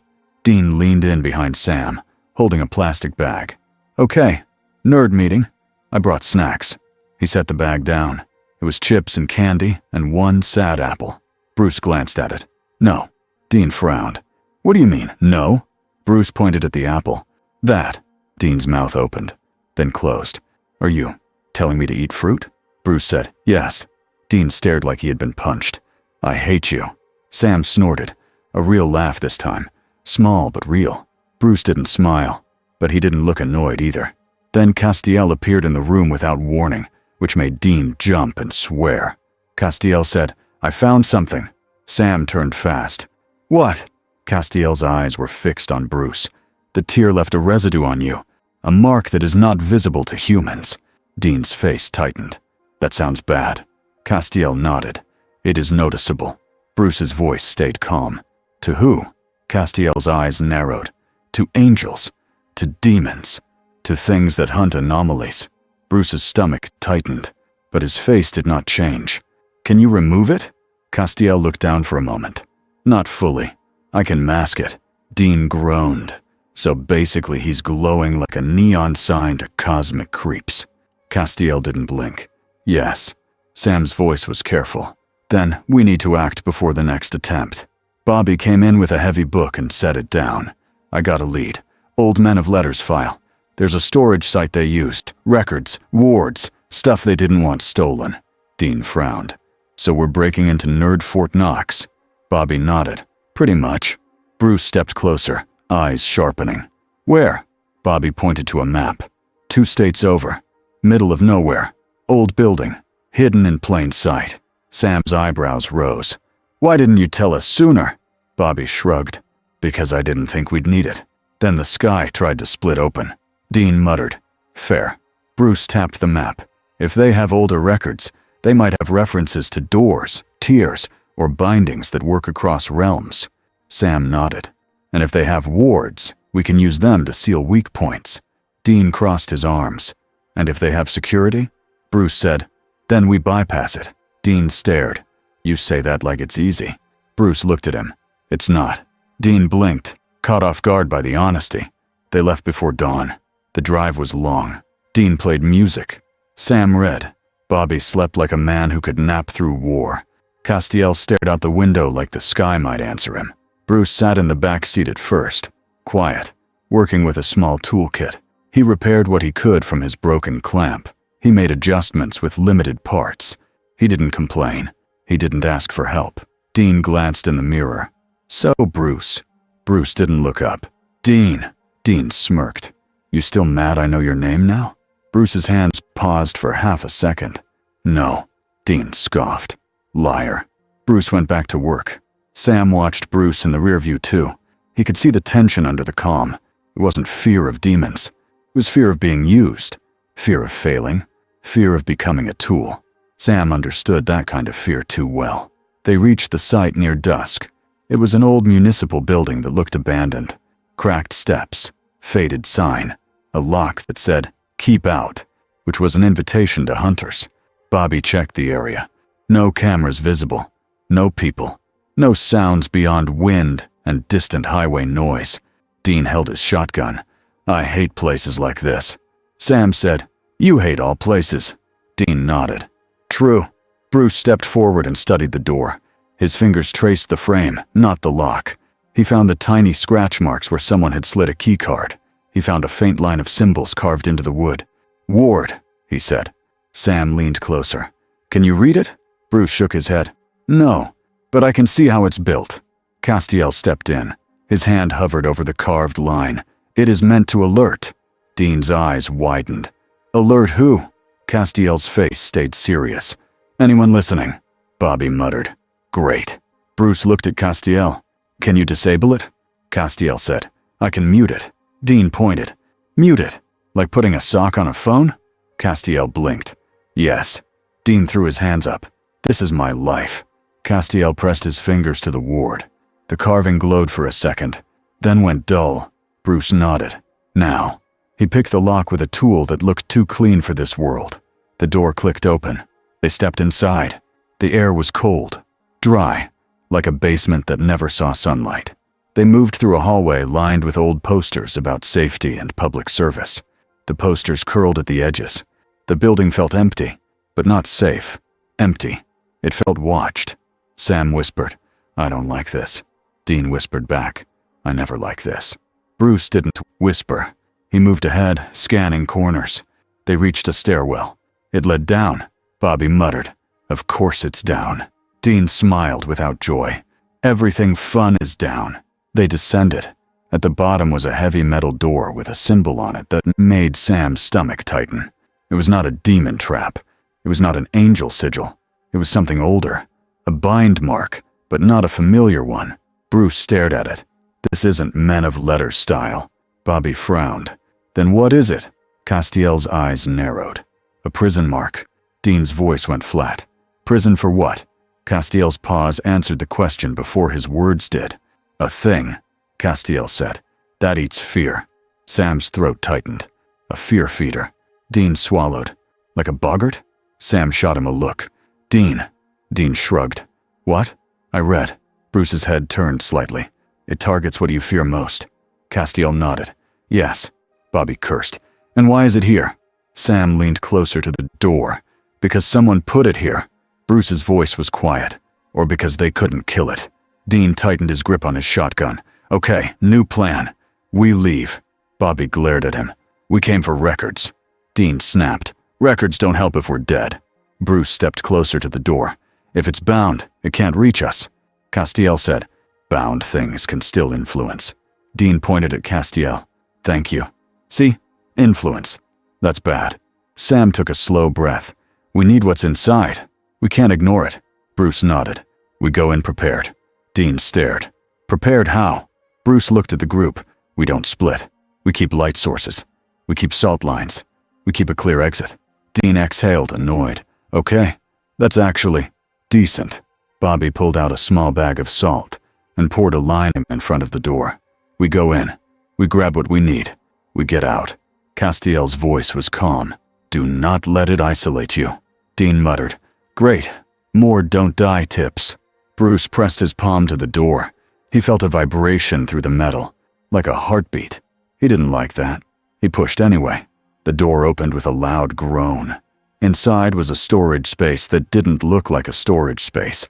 The walls were covered in shelves, yes, but the shelves were filled with sealed boxes, old journals, and carved stones wrapped in cloth. Wards lined the ceiling. Iron nails were hammered into beams. The floor had circles drawn in layers, like someone had kept adding more locks. In the center of the room was a thick glass cylinder. Something moved inside it. Not a body, not a shape you could name, just a shadow that shifted like smoke in water. Sam felt cold prickles crawl up his arms. That's it. Dean kept his shotgun aimed at the cylinder. "Hey, ugly, stay in your jar." The shadow pressed against the glass. The air got colder. Bruce stepped forward, eyes scanning the shelves. He was not here for the monster. He was here for the records. He moved with purpose, pulling boxes down, flipping open journals, scanning pages fast. Sam followed, reading where he could. Bobby went straight for a metal case marked with a Men of Letters stamp. Castiel stood between them and the cylinder like a guard. Dean stayed close to Castiel, because Dean was not stupid. For a minute it worked. Then the lights above flickered once, just once, and the shadow inside the cylinder pressed harder. A whisper slid into the room, soft and wrong. Not loud enough to be heard with ears, loud enough to be felt. Bruce froze. His fingers tightened around an old journal. His chest felt tight in a way it hadn't since he was a boy. The whisper wasn't words. It was a memory, trying to become a room. Bruce's breathing slowed. He forced it. He controlled it. That was what he did. But the fear feeder didn't care about control. It cared about cracks. The air around Bruce shifted. The shelves blurred. The bunker smell vanished. Suddenly, Bruce smelled rain and smoke. He looked down and saw a street that was too familiar. An alley. A narrow place between buildings. Wet pavement. A pearl necklace on the ground. Broken. Beads scattered.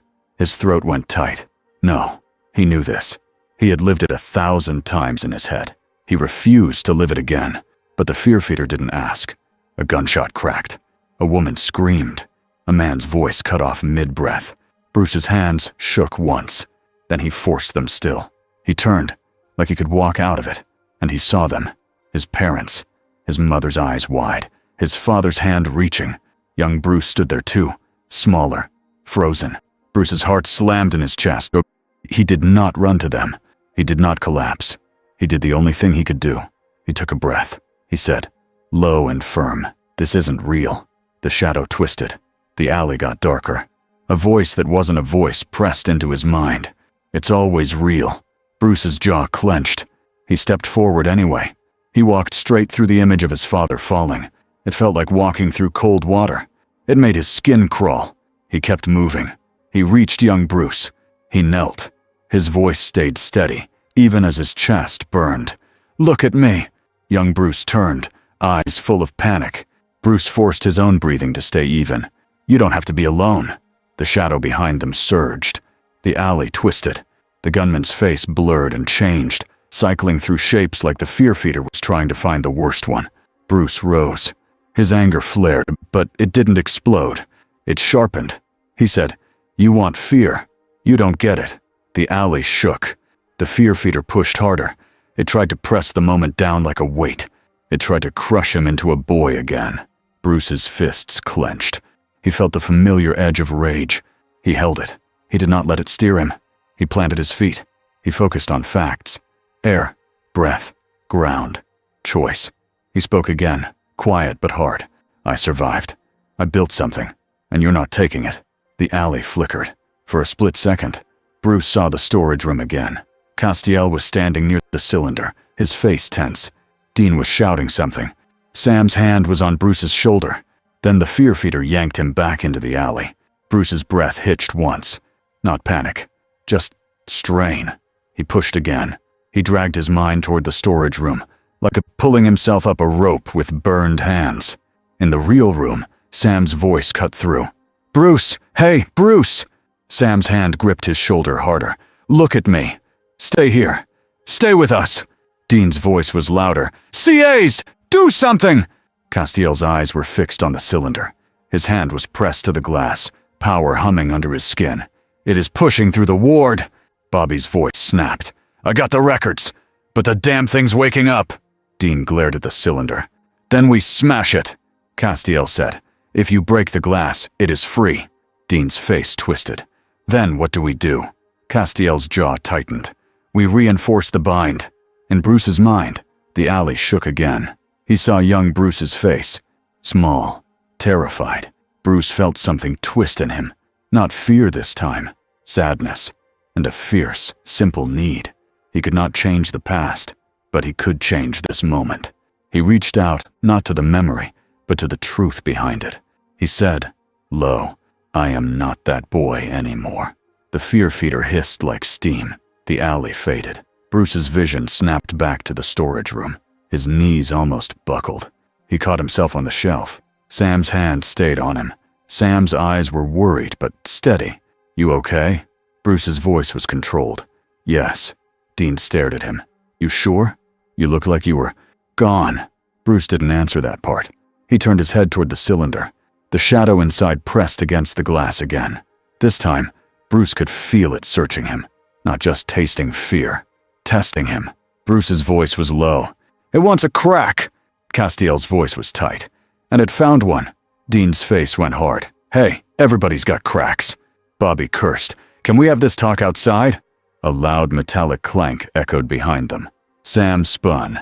The heavy door they came through was closing by itself. Dean shouted, "Oh, come on!"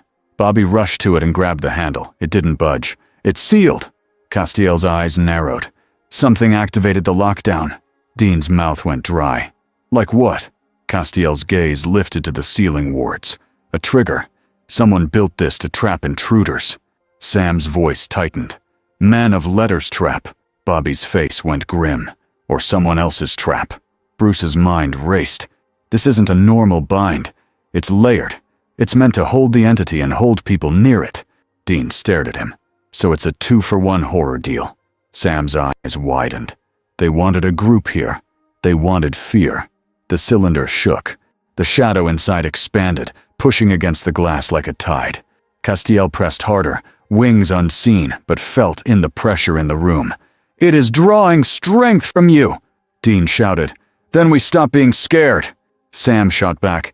"Dean, it's not that simple." Dean's eyes flashed. "No kidding." Bobby dug through the case he'd opened. "There's a ward stone in here. Some kind of anchor." Bruce moved fast. He grabbed the stone. It was heavy, carved with symbols like a circuit board made of rock. "This is a seal anchor," Bruce said. Sam's eyes widened. "That could help close tier points." Castiel looked at it. "Yes, it could." Dean breathed out, relieved for half a second. "Great. We got the thing. Now we leave." Bobby yanked on the door again. Still sealed. Dean's relief died. Then a new sound hit them. A faint clap. Slow. Polite. It came from the back of the room, behind shelves they hadn't checked yet. Dean swung his shotgun around. A man stepped out from the shadows. He wore a suit too nice for this place. He smiled like he owned the air. Crowley. Dean's face drained. "You have got to be kidding me." Crowley spread his hands. "Hello, boys." Sam's voice went hard. "How did you get in here?" Crowley's smile widened. "Oh, you know me. I have friends. I have keys. I have patience." His eyes slid to Bruce, and Crowley's smile turned brighter, like he had found a treasure. "Bruce Wayne," Crowley said smoothly. "In the flesh. I must say, you wear your pain very well." Bruce's body went still. Not fear. Focus. Bruce's eyes locked on Crowley like he was a target. Crowley looked pleased. "Oh, that look. That's the look of a man who thinks he can stop everything if he plans hard enough." Dean took a step forward. "Back off." Crowley sighed. "Dean, darling, I'm not here to start a fight. I'm here to make an offer." Sam snapped. "We're not listening." Crowley's eyes flicked to Sam. "You always say that. And yet, here we are." Crowley's gaze returned to the stone in Bruce's hand. That little rock. Very rare. Very helpful. Very dangerous. Bobby raised his shotgun too. "You're not getting it." Crowley smiled at Bobby like Bobby was a cute dog growling. "Oh, Robert, I'm not asking." The cylinder shook again. The fear feeder pressed harder, and the air turned colder. Crowley glanced at it with mild annoyance. "Honestly, I hate those things. Messy. Castiel's voice turned sharp. Crowley, leave. Crowley looked at Castiel like he was amused. Castiel, still playing hero, still losing. Castiel's eyes went bright for a moment, power rising. Crowley held up a finger. Not here. Not with that thing waking up. You hit me with the angel juice, and the fear feeder gets a free snack. Dean snarled. Stop talking. Crowley's smile stayed calm. Fine. Here's the simple version. Give me the anchor stone. Bobby barked a laugh. No! Crowley's eyes turned cold for a split second. Then you die in this room, and I come back later to pick it up off your corpses. Sam's voice went tight. You can't just… Crowley cut him off. Of course I can. I'm the king of hell.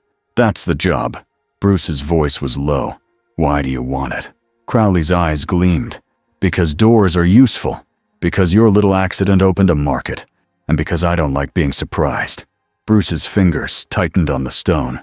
Dean whispered, Bruce, don't… Bruce didn't bargain. He moved.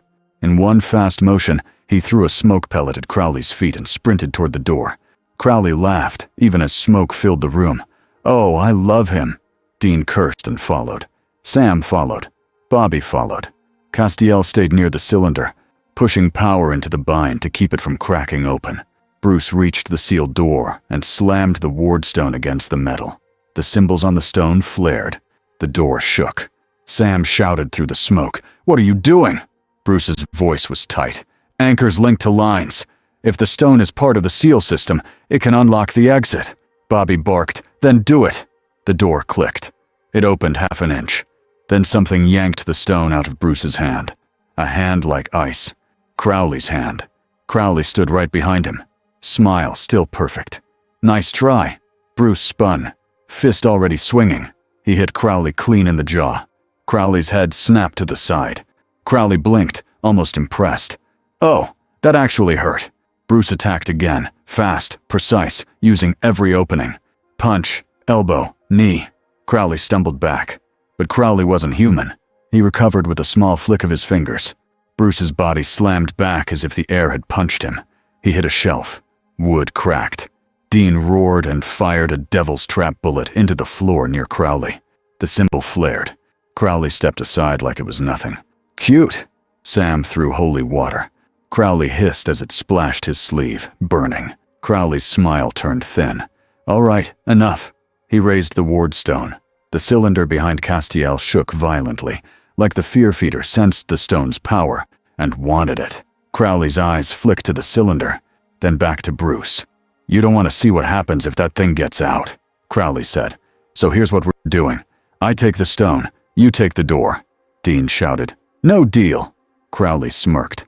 Not a deal. A decision. He snapped his fingers. The ceiling wards flared. The room shook. Castiel's face tightened. He shouted, Dean, Sam, out! Dean yelled back, We're not leaving you. Castiel's voice was colder now. This is an order. Dean hated orders. But the cylinder was cracking. Sam grabbed Dean's arm. Dean!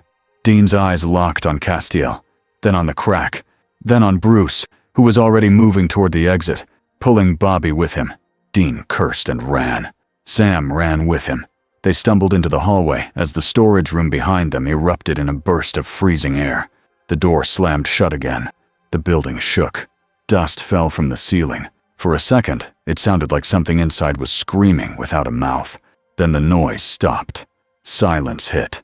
The door to the storage room creaked open again. Castiel stepped out. He looked rougher.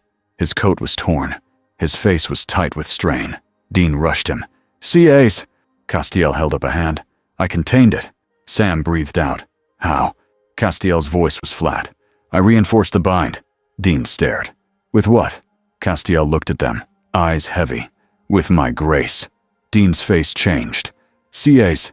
Castiel shook his head once. I did what was required. Bruce's jaw tightened. He knew what that meant. Cost, damage, limits. Bobby coughed, still catching his breath. Where's Crowley? Castiel's eyes turned hard. Gone. Dean roared. Of course he's gone. Sam's voice was quiet. Sick. And the stone? No one had to answer. Bruce's fingers clenched once. He took it. Dean slammed a fist into the wall. I hate him, I hate him, I hate… Bobby grabbed Dean's shoulder. "Dean, focus!" Dean's breathing was harsh. "That stone could seal tier points." Sam's eyes were wide with fear now. Or it could open them. Castiel's gaze went distant again. "He will use it." Bruce stared at the sealed door behind them. He could still feel the fear feeder's presence, like a pressure in the air. He didn't look away. He said low, "This was a trap." Sam swallowed. "For us?" Bruce nodded. "For fear. For the stone. For me." Dean's voice was bitter. "Welcome to our world." They got out of the building fast. The sun was gone. The sky was dark. The wind felt colder than it should. Back on the road, Dean drove like he wanted to punch the night. Sam stared at his notes and felt sick. They had come to get an advantage. They had fed the enemy instead. Castiel sat still, quiet, like he was trying not to show weakness. Bruce sat in the back seat, silent, eyes fixed on the passing trees. Dean finally broke it. "So, your plan got us robbed." Bruce didn't flinch. "Yes." Dean blinked. "That's it? Yes?" Bruce's voice stayed calm. "I made a choice under pressure. It failed." Dean scoffed. "Wow. That's almost human." Sam snapped. "Dean, stop." Dean shot back. "No, Sam, I'm sick of this." He walks in, and now Crowley is playing door games. Hunters think he's a curse. Men of letters are trapping him. And CA's is burning himself out to keep our brains from getting eaten by a fear shadow. Bruce's jaw tightened. "Then tell me what you want." Dean's voice shook. "I want my life back." The car went quiet. Sam's throat tightened. He didn't blame Dean for saying it. He just knew it wasn't possible. Bruce stared out the window. He thought of Gotham. He thought of his city. He thought of the mission he had chosen. He thought of the price of being a symbol. He said, low, "You won't get it back." Dean's hands tightened up on the wheel. "Yeah, no kidding." Sam watched Bruce's reflection in the rearview mirror. For the first time, Sam saw something behind the mask. Not fear, loneliness, and the weight of being the reason monsters moved. Sam's phone buzzed again. A new message from the hunter chat. A photo of a dead hunter. Burned eyes. A note pinned to the body. 3 simple words written in black ink. "Bring me Wayne." Sam's stomach dropped. He showed Dean. Dean's face turned pale, then red. "Oh, now it's personal." Castiel's voice was quiet. It always was. Bruce looked at the note for a long time. Then he spoke, low and hard. "They're going to use people to pull me in." Dean snapped. "Yeah, that's their thing." Bruce's voice didn't change. "Then we don't follow their path." Sam asked, "What's your path?" Bruce looked at them, even through the rear view. He said, "We build a trap they can't ignore." Dean let out a humorless laugh. "We're gonna trap hell." Bruce's answer was simple. Yes. And far away, in a place where fire didn't need oxygen, Crowley held a carved ward stone in his hand and smiled like a man who had just bought a very expensive key. He didn't even need to hurry, because the next move wasn't about power. It was about making Bruce Wayne choose between control and guilt. And guilt was easier to steer. Sam learned something after years on the road. A bad problem never stayed still. It grew. It changed shape. It learned your habits. The bunker had been quiet for 3 days, and that alone made Sam uneasy. He sat at the long table with a stack of old journals, a laptop, and a map covered in circles. Each circle marked a place where the air had cracked, even for a moment. Each circle had a date, a time, and a note about what kind of fear had been nearby. Crowds, hospitals, a street fair, a school gym, places where humans felt a lot at once. Sam traced one circle with his finger and tried not to think about the next one. Across the room, Bruce worked without looking up. He had taken over one corner like it was a job site. Tools were lined up in perfect rows. Parts were sorted into small trays. There were notes written in block letters, clear and simple. Not for style, for speed. He was building things, not just gadgets. Systems. Salt dust launchers that could draw a circle fast. Small resin rounds that could stick iron powder to concrete. A compact device that tried to do what his broken clamp had done at the fair, but safer, not stronger. Safer. Sam watched him and felt something complicated in his chest. Bruce wasn't magic. Bruce wasn't a monster. Bruce was just a man who had decided to fight anyway. Dean stomped into the room with a plastic bag in one hand and a paper cup in the other. He tossed the bag onto the table. Breakfast. Sam looked inside. That's pie. Dean nodded like it was normal. It's protein if you believe hard enough. Bruce's head lifted. Coffee? Dean held up the cup. Black. No sugar. No fun. Bruce took it, nodded once, and went back to work. Dean stared at him. You're not even going to say thank you? Bruce didn't look up. Thank you. Dean blinked, like the words had surprised him. Then he turned to Sam with a low voice. He's learning manners. It's terrifying.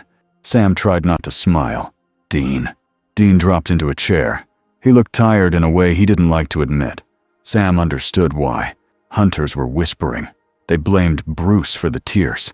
They blamed the Winchesters for letting him live. And now, someone had started leaving bodies with notes. Bring me Wayne. The first time Sam read that line, it felt like cold water down his spine. Now it felt like a timer. Castiel stood near the doorway, still as a statue. He looked fine until you looked closer. His eyes were duller. His posture was tight, like he was holding himself together by force. Sam had asked once if he was okay. Castiel's answer had been simple. I am functioning. That had not been comforting. Bruce set a small metal piece down and looked over at Castiel. You should rest. Castiel stared back. I do not require. Bruce cut him off. Calm. You're weaker. You can't mask it forever. That makes you a target. Dean leaned back and pointed at Bruce. Look at that. He's bossing an angel now. Castiel did not seem offended. If anything, he looked like he was thinking. Sam rubbed his hands together, trying to stay on track. Okay, updates. We have 3 likely sites for another attempt. 2 are near small towns. 1 is near a truck stop off I-70. Dean groaned. Of course it's a truck stop. Demons love trashy locations. Sam ignored him. It matches the pattern. Crowds, constant movement, and a lot of fear if something goes wrong. Bruce nodded. And it's easy to hide symbols. Dean pointed at the map. So we go there tonight and stop it. Sam hesitated. Or it's a decoy. Dean's jaw tightened. Everything is a decoy now. Bruce's voice stayed even. Then we check the other 2 sites too. We don't move like a straight line. Dean stared. That's a lot of ground. Bruce replied, It's war. The room went quiet for a second, because nobody wanted to call it that out loud. Then the bunker phone rang. Sam's whole body tightened. Dean grabbed it first, because Dean never waited for permission. Yeah? A voice came through, low and cheerful, like a man who enjoyed being hated. Dean, Crowley said. Still alive. Good for you. Dean's face went hard. What do you want? Crowley sighed. Honestly, at this point, entertainment. But I'll settle for business. Sam stood, eyes locked on the phone like he could punch a voice. Bruce didn't move, but his hand stilled. Crowley's tone turned smooth. Put Mr. Wayne on. Dean's grip tightened. No, Crowley chuckled. Oh, Dean, don't be dramatic. You know why I'm calling. Castiel's eyes narrowed slightly. Crowley continued.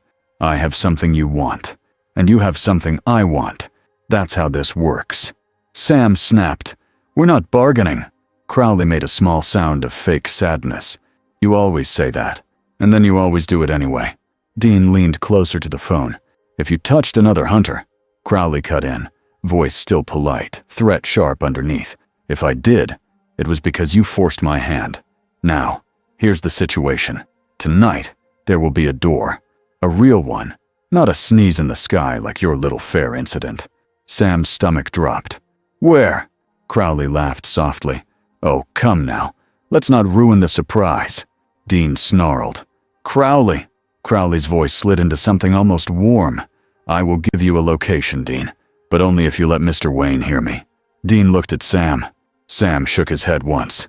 Dean's face twisted, angry and trapped. Bruce stepped forward. Give me the phone. Dean glared. Bruce! Bruce held his hand out. Give me the phone. Dean's eyes searched Bruce's mask, like he wanted to see the real reason. Then Dean shoved the phone into Bruce's hand. Bruce lifted it to his ear. Crowley! Crowley's voice brightened. Ah, there he is. Hello, Bruce. Bruce's jaw tightened. He didn't answer the greeting. Crowley didn't mind. I do hope you've settled in. Found a nice workspace. Made a few friends. Dean muttered. We're not his friends. Crowley ignored him. Listen carefully. Tonight, I open a door. A proper door between worlds. And I can do something else, too. Bruce's breath stayed steady. What? Crowley's voice softened, like he was telling a secret. I can send you home. Sam's heart thudded. Dean's eyes widened just a little, then hardened again. Castiel went very still. Bruce didn't react the way Crowley wanted. He just said, How? Crowley chuckled. You see? That's why I like you. Straight to the point. The stone helps. The residue on you helps. The pattern helps. It's really quite elegant. Bruce's fingers tightened around the phone. What's the price? Crowley sighed like he was disappointed Bruce wasn't more hopeful. Oh, we can talk price, but I'll make it simple. Come to the location I give you. Alone. Dean barked. No. Crowley continued calm. Bring no angel. Bring no witch. Bring no Winchester boys. Just you. And in exchange, I show you the door. Bruce's voice stayed flat. And you keep the stone. Crowley laughed. I'm not a charity. Sam stepped closer, voice urgent. Bruce, don't. Bruce didn't look at Sam. Crowley added, soft and sharp. And Bruce, there's more. Bruce's voice tightened just a fraction. Say it. Crowley let the silence sit for a beat, like he enjoyed it. Then he said, I can show you a world where your parents didn't die. Sam felt the air change. Dean's mouth went slightly open, then shut like he was angry at the words for existing. Castiel's eyes sharpened with warning. Bruce's body froze for half a second. Half a second was enough for Sam to see it. Not weakness. Pain. Old. Deep. Kept under lock. Bruce's voice came out low. You can't. Crowley hummed. Oh, I can? Doors go both ways, darling. Worlds differ. Lives differ. And you? You are very motivated by guilt. Dean stepped forward, furious. Back off. Crowley's voice turned cheerful again. Location. 60 miles west of your current hidey hole. Old rail yard. 10 p.m. Come alone, Bruce. Or I'll open the door anyway, and it won't be friendly. Bruce's eyes flicked to Sam for the first time. Then to Dean. Then to Castiel. Bruce spoke into the phone, voice steady. No. Crowley laughed, like he had expected that. Of course you'll say no. You're predictable that way. So let's add pressure. A click. A new sound came through the phone. A person breathing, fast and scared. Then a muffled voice, strained. Sam? Dean? Sam's stomach dropped. He recognized the voice. A hunter. Someone they had worked with once. Not close, not family, but still one of theirs. Dean's face turned pale with rage. Crowley said casual, He's alive. For now. Come alone, Bruce. Or he dies slowly. Bruce's voice went colder. If he dies, you lose leverage. Crowley sighed. I have plenty of leverage. You are my leverage. Bruce's jaw tightened. You're not opening a door tonight. Crowley chuckled. Oh, I am. The only question is whether you watch your friend die first. The line went dead. Dean grabbed the phone out of Bruce's hand and slammed it onto the table so hard it bounced. I'm going to kill him. Sam's voice shook. Dean, we can't. Dean turned, eyes wild. He has someone. He's opening a door. And he just offered Bruce a world with his parents alive like it's a damn menu item. Sam swallowed. It's bait. Castiel's voice was quiet. Yes. Bruce stood very still. Sam watched him, worried. Bruce, are you okay? Bruce's voice was low. He used the right words. Dean scoffed, bitter. Yeah, that's what demons do. Bruce didn't look away from the map. He wants me alone because he thinks I'll choose the door. Sam's voice went firm. You won't. Bruce's hands clenched once, then relaxed. No. Dean stared at him, searching for cracks. You sure? Bruce looked at Dean. His eyes were hidden by white lenses, but his voice was clear. I don't trade lives for comfort. Dean's anger didn't vanish, but something in his face softened. Just a little. Good. Sam breathed out. Okay, so we do what we do. We save the hostage. We stop the door. And we don't give Crowley what he wants. Bruce nodded. We go, but we don't go his way. Castiel said, he will expect a trap. Bruce replied, good. Then we build one he can't predict. Dean pointed at Bruce. You mean like a bat trap? Bruce didn't respond. Dean grinned anyway. He hates it. I'm doing it more. Sam looked at the time. We have 4 hours. Bobby's voice speaks in from the hallway. Then quit yapping and start moving. They moved like a team, even if none of them wanted to admit it. Sam gathered lore books and ward chalk. Dean loaded guns, salt rounds, and iron. Bobby packed a bag of rough tools and cursed everything as he did it. Castiel stood still for a moment, then placed 2 fingers to his own temple like he was focusing. Sam watched him. "What are you doing?" Castiel's eyes stayed distant, masking Bruce's residue. Temporarily, Bruce's head turned. "Don't burn yourself out." Castiel's gaze snapped to him. "You are the target." Bruce replied, "So are you." Castiel didn't answer that. He finished the mask, and the air around Bruce felt less sharp, less wrong, like a bright scent had been covered. Dean pointed at Castiel. "See, Ace, if you pass out, I'm carrying you." Castiel blinked. "That would be unnecessary." Dean smirked. "Don't worry, I'll complain the whole time." On the road, Dean drove too fast. The rail yard sat outside a small town that looked sleepy. Broken fences, rusted tracks, empty warehouses. It was the kind of place people avoided, which meant it was perfect. They parked a mile away and moved on foot. Bruce led, low and silent. Dean followed, louder even when he tried to be quiet. Sam kept scanning the ground for symbols and hidden traps. Bobby stayed back, watching their escape route. Castiel stayed near the rear, conserving strength. When they got close, Sam saw it. A circle of marks carved into the gravel. Not a devil's trap. Not angel writing. A hybrid. Symbols that looked like someone had forced 2 different languages into one sentence. Sam's skin crawled. "That's wrong," Dean whispered. "That's our whole thing tonight." A wind rolled through the yard. Not normal wind. Heavy, like the air had weight. Then Crowley's voice echoed from the shadows, like he was speaking from everywhere at once. "You're late." Dean aimed his gun at the dark. "We're right on time to ruin your night." Crowley stepped out into the moonlight. He wore a clean suit. His shoes were too nice for gravel. His smile was wide. Behind him, tied to a steel beam, was the hostage hunter. His face was bruised. His eyes were wide. Sam's stomach tightened. "Let him go." Crowley clicked his tongue. "Hello, Sam. Dean, Bobby, Feather Duster. How lovely you all came, even though I was very clear about alone." Bruce stepped into the light. He didn't take his mask off. He didn't say his name. He just stood with calm anger. Crowley's eyes gleamed.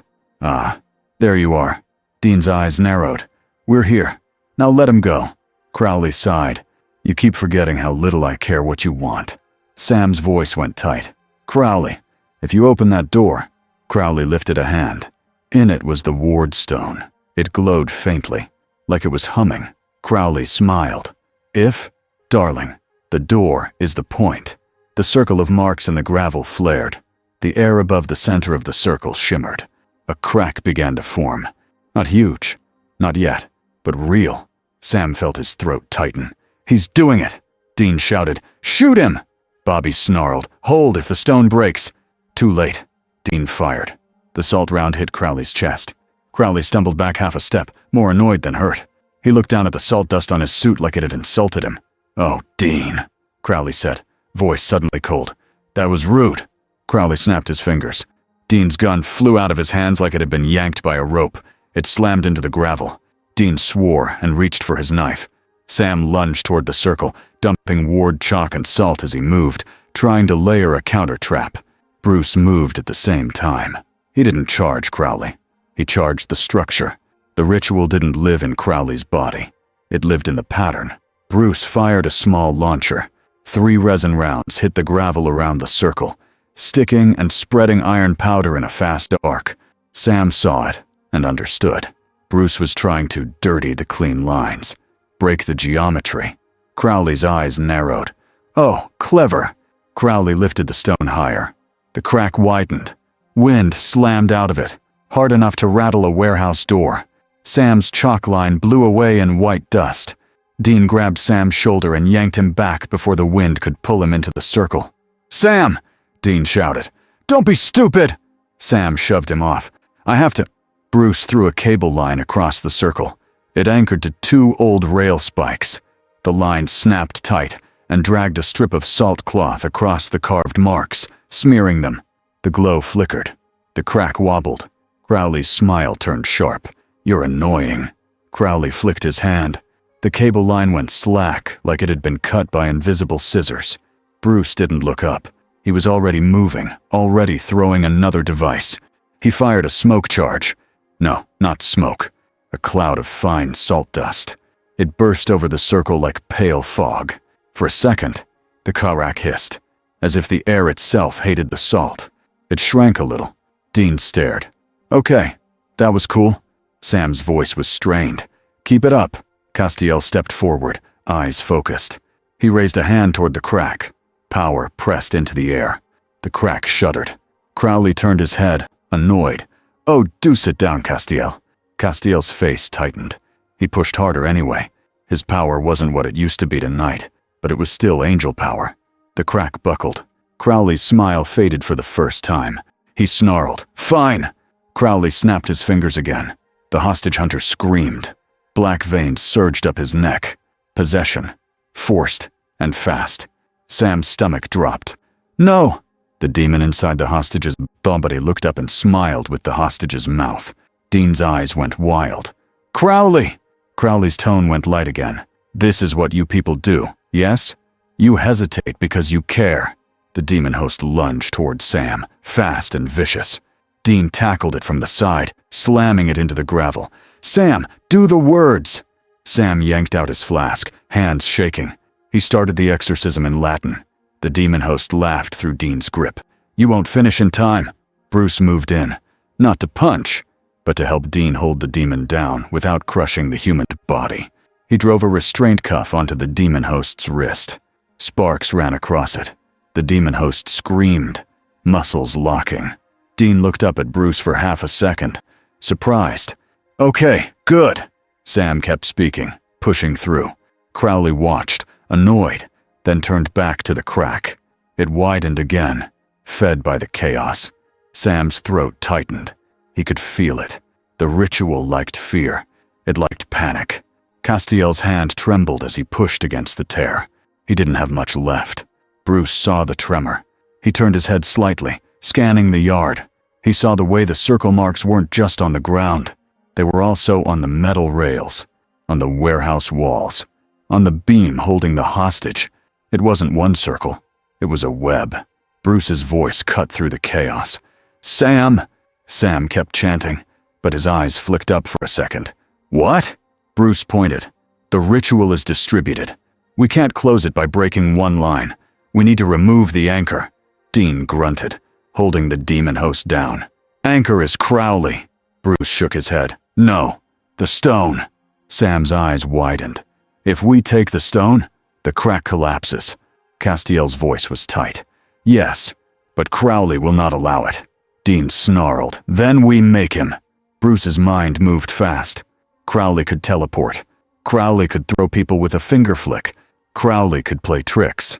So Bruce didn't aim for Crowley. He aimed for the moment Crowley would have to focus. Bruce reached into his belt and pulled out a small device. Not a weapon, a recorder. He clicked it once. A sound played out, quiet at first, then clear. A gunshot. A scream. A woman's voice. A boy's breath turning into a sob. Dean's head snapped toward Bruce. "What the hell?" Sam's eyes widened in shock. "Bruce!" Crowley paused, just for a fraction, because Crowley recognized what that sound was doing. It wasn't magic. It was a knife made of memory. Crowley's smile flickered. "Oh, you did bring it with you. How sweet!" Bruce's jaw was tight. His hand trembled once, then steadied. "You wanted to use it, so I used it first." Crowley's eyes sharpened. "You think pain makes you strong?" Bruce's voice was low. "No, I think it makes me focused." Crowley's hand tightened around the stone. For that moment, Crowley's attention narrowed, and Bruce moved. He didn't run straight at Crowley. He ran at the rail beam beside him, then kicked off it like a wall, launching sideways. Crowley's eyes tracked him. Too late. Bruce threw a small resin disc. It hit Crowley's hand. It stuck. It hardened instantly, like fast glue. Crowley's fingers jerked. The ward stone slipped. It fell. Time slowed for Sam, for Dean, for everyone. The stone hit the gravel and bounced once. Sam lunged for it. Crowley snarled, "No!" A wave of force slammed into Sam and threw him back. Sam hit the ground hard, breath knocked out. Dean roared and rushed Crowley with a knife. Crowley flicked his wrist. Dean froze mid-step, muscles locking like he'd been hit by invisible chains. Dean's face twisted with rage. "Move!" Castiel staggered forward and shoved his power outward in a hard push, breaking Crowley's hold on Dean for a second. Dean stumbled. Free. Bruce was already moving again. He dove for the stone. Crowley's eyes went wide with real anger. He raised a hand to stop Bruce, and Castiel grabbed Crowley from behind. Castiel's grip was iron. His face was strained. His eyes burned with effort. Crowley hissed, "Get off me, you pathetic!" Castiel's voice was low and furious. "Not tonight!" Crowley tried to twist free. He couldn't. Not fast enough. Bruce's fingers closed around the ward stone. The moment he touched it, he felt it. Power. Not like electricity. Like pressure. Like a door that wanted to be open. Bruce forced himself to focus. He had learned one thing in this world. Rules mattered. Symbols mattered. And a pattern could be reversed if you understood it. Sam's voice came out rough from the ground. "Bruce, the marks, mirror them. Break the symmetry." Bruce looked at the circle web on the rails and walls. He saw it. The pattern wasn't just a circle. It was a sentence. So he wrote a new one. Bruce threw the stone hard into the exact center of the circle. It hit gravel and skidded. Then Bruce fired 2 iron resin rounds into the web lines on the rails, at the points where the lines connected. The iron powder spread and stuck, corrupting the clean marks. The glow flickered. The crack screamed. Wind blasted out like a punch. Everyone staggered. The crack widened suddenly, wide enough now to show something beyond. Not a clear world, but shapes. City lights far away. A tall building silhouette. A cold rain sound. Bruce's chest tightened. Gotham. Or something like it. The crack shimmered and sharpened, as if it wanted him to see more. A street. An alley. 2 figures walking. A boy between them. Bruce's hands clenched. Dean shouted over the wind, "Bruce!" Sam's eyes locked on Bruce. "Don't look at it!"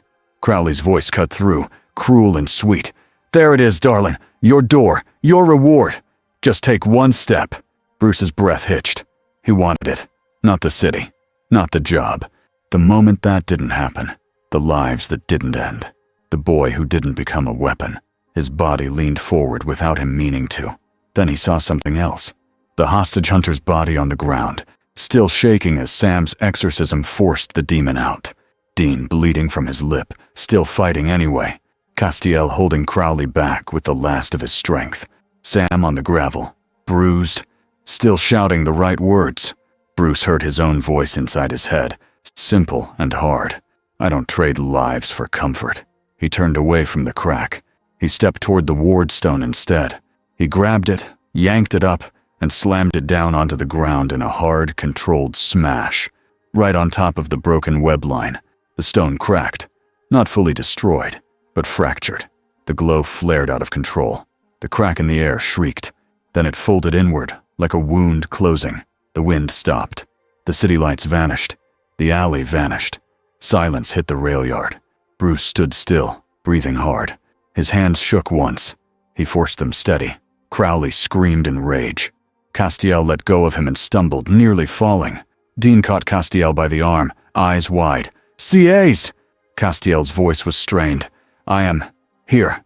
Crowley staggered, clutching his hand where the resin still stuck. His eyes burned. His smile was gone. "You!" Crowley hissed at Bruce, voice thick with hate. "You could have had everything." Bruce's voice was low. "Everything isn't worth it if I become you." Crowley's face twisted. "Oh, you're so noble. It makes me sick." Dean stepped forward with the gun again. "Leave!" Crowley looked at Dean like Dean was a fly. Then Crowley's gaze returned to Bruce. "You're staying," Crowley said, like it was a punishment. "You're stuck here now." Bruce didn't answer. Crowley's eyes narrowed. "And the next time, I won't offer you a choice." Castiel lifted his head. "There will not be a next time." Crowley laughed, harsh. "You don't get to promise that anymore, Angel. You're running on fumes." Castiel's eyes flashed, but he didn't move. He couldn't risk it.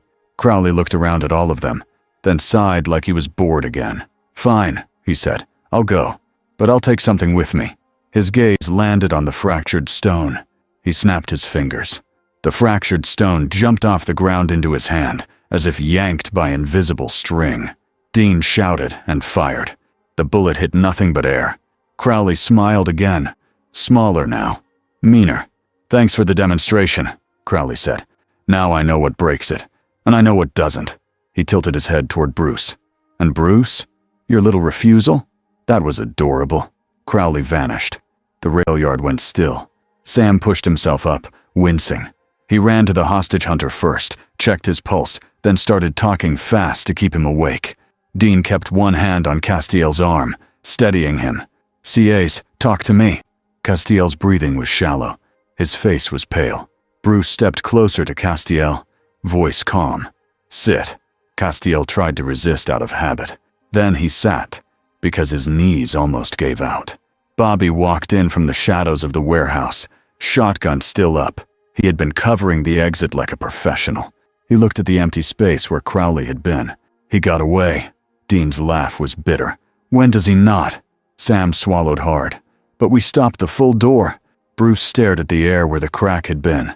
"Yes," he said. Sam's voice trembled with relief and fear mixed together. "And you didn't take it?" Bruce didn't look at Sam. "No." Dean studied Bruce for a long beat. Then Dean said, quieter than usual, "Good. They got the hostage hunter out." Bobby drove him to a safe spot and handed him off to another hunter who still trusted Bobby. Not everyone did, but some did. Enough. Back at the bunker, the night felt heavy. Sam cleaned blood off his hands, trying to settle his thoughts. Dean sat with Castiel on the steps, forcing him to drink water like it was medicine. Bruce stood alone in the work corner. He stared at the tools he had made.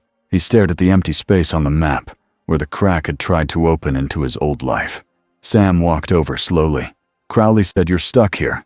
Bruce didn't answer right away. Then he said, "I already knew that was possible." Sam's voice was careful. "And are you okay with it?" Bruce's shoulders rose and fell once. "No," Sam nodded. "But you'll stay anyway." Bruce looked at Sam. "For now." Sam waited. Bruce's voice went quieter. "Crowley can do it again. Maybe not exactly the same way, but he'll try. And if I leave, he still has the stone. He still has the idea. He'll open doors for someone worse." Sam felt a chill. "The something else CAs keeps talking about?" Bruce nodded once. "Yes." Sam's throat tightened. "So you're staying to be the wall?" Bruce didn't correct him. Dean limped over, holding a plate. "Pie." "Of course." He shoved it toward Bruce. "Here." Bruce stared at it. Dean's face was stiff, but his eyes were honest. "You did good tonight. You didn't take the door." Bruce's jaw tightened. "I almost did." Dean shrugged. "Almost doesn't count." Bruce looked at the pie again. Then he took it. He didn't eat it right away. Dean smirked. "Don't analyze it. Just eat." Bruce took a bite. He chewed. He swallowed. He said, "Acceptable." Dean threw his head back. "You're impossible." Sam laughed quietly, even though he still felt like crying from relief. Castiel stood up slowly, still weak, but standing. He walked over to Bruce and looked at him for a long moment. "You chose free will," Castiel said. Bruce's voice was low. "I chose people." Castiel nodded. "That is the same thing." Bruce looked away first, like the words hit too close. Dean clapped Bruce's shoulder hard enough to be annoying. "Welcome to the team, Bats." Bruce's voice was flat. "Don't call me that." Dean grinned. "I'm calling you that forever." And for the first time since he fell out of the sky, Bruce didn't vanish into the dark. He stayed in the light with them. The next night was quieter. Not safe. Not peaceful. Just quieter. The bunker hummed with low electricity. The halls smelled like old paper and gun oil. Sam sat at the table with a book open, but he wasn't reading. He was listening to the silence like it might crack. Dean was in the garage area, wiping down the Impala like she was a holy object. He hummed along to music from a small radio. He didn't sing. Dean never called it singing, but the sound was there. Castiel stood near the bunker door, looking out at the night like he could see beyond it. He looked tired, but he was still there. That mattered. Bruce stood outside the bunker entrance for a moment, alone. The sky was clear. No tear, no symbols, just stars. He didn't remember the last time he had looked at a sky like this without city lights. He breathed in. Cold air. Clean air. Different world. Same war. Behind him, footsteps approached. Dean came out carrying two things, a paper plate and a cup. He handed the cup first. Coffee. Bruce took it. Black. The way he preferred. Dean held out the plate. Pie? Bruce looked at it. Then at Dean. Dean lifted his eyebrows like this was normal. What? Don't look at me like that. You saved a guy. You stopped a door to your own dream world. You get pie. Bruce's mouth moved like he might argue. Then he didn't. He took the plate. They stood in silence for a few seconds, both facing the open night. Dean broke it first, because Dean always did. So, Dean said, you miss it? Bruce didn't pretend not to understand. Yes. Dean nodded. Yeah, thought so. Bruce took a slow sip of coffee. You miss anything? Dean snorted. Sleep. Normal food. A week without demons doing weird stuff. The ability to walk into a bar without someone trying to stab me. Bruce's voice stayed quiet. Family. Dean's posture stiffened. Just a little. Then he shrugged like it didn't matter. I got family. Bruce looked sideways at the Dean. You do? Dean didn't answer that. He just stared out into the dark. After a minute, Sam stepped out too. He held a book and a folded page of notes. His face looked softer than it had in days. I found something, Sam said. Dean groaned. If you say another door, I'm quitting. Sam shook his head. Not a door. A method. Old men of letters notes about sealing weak points.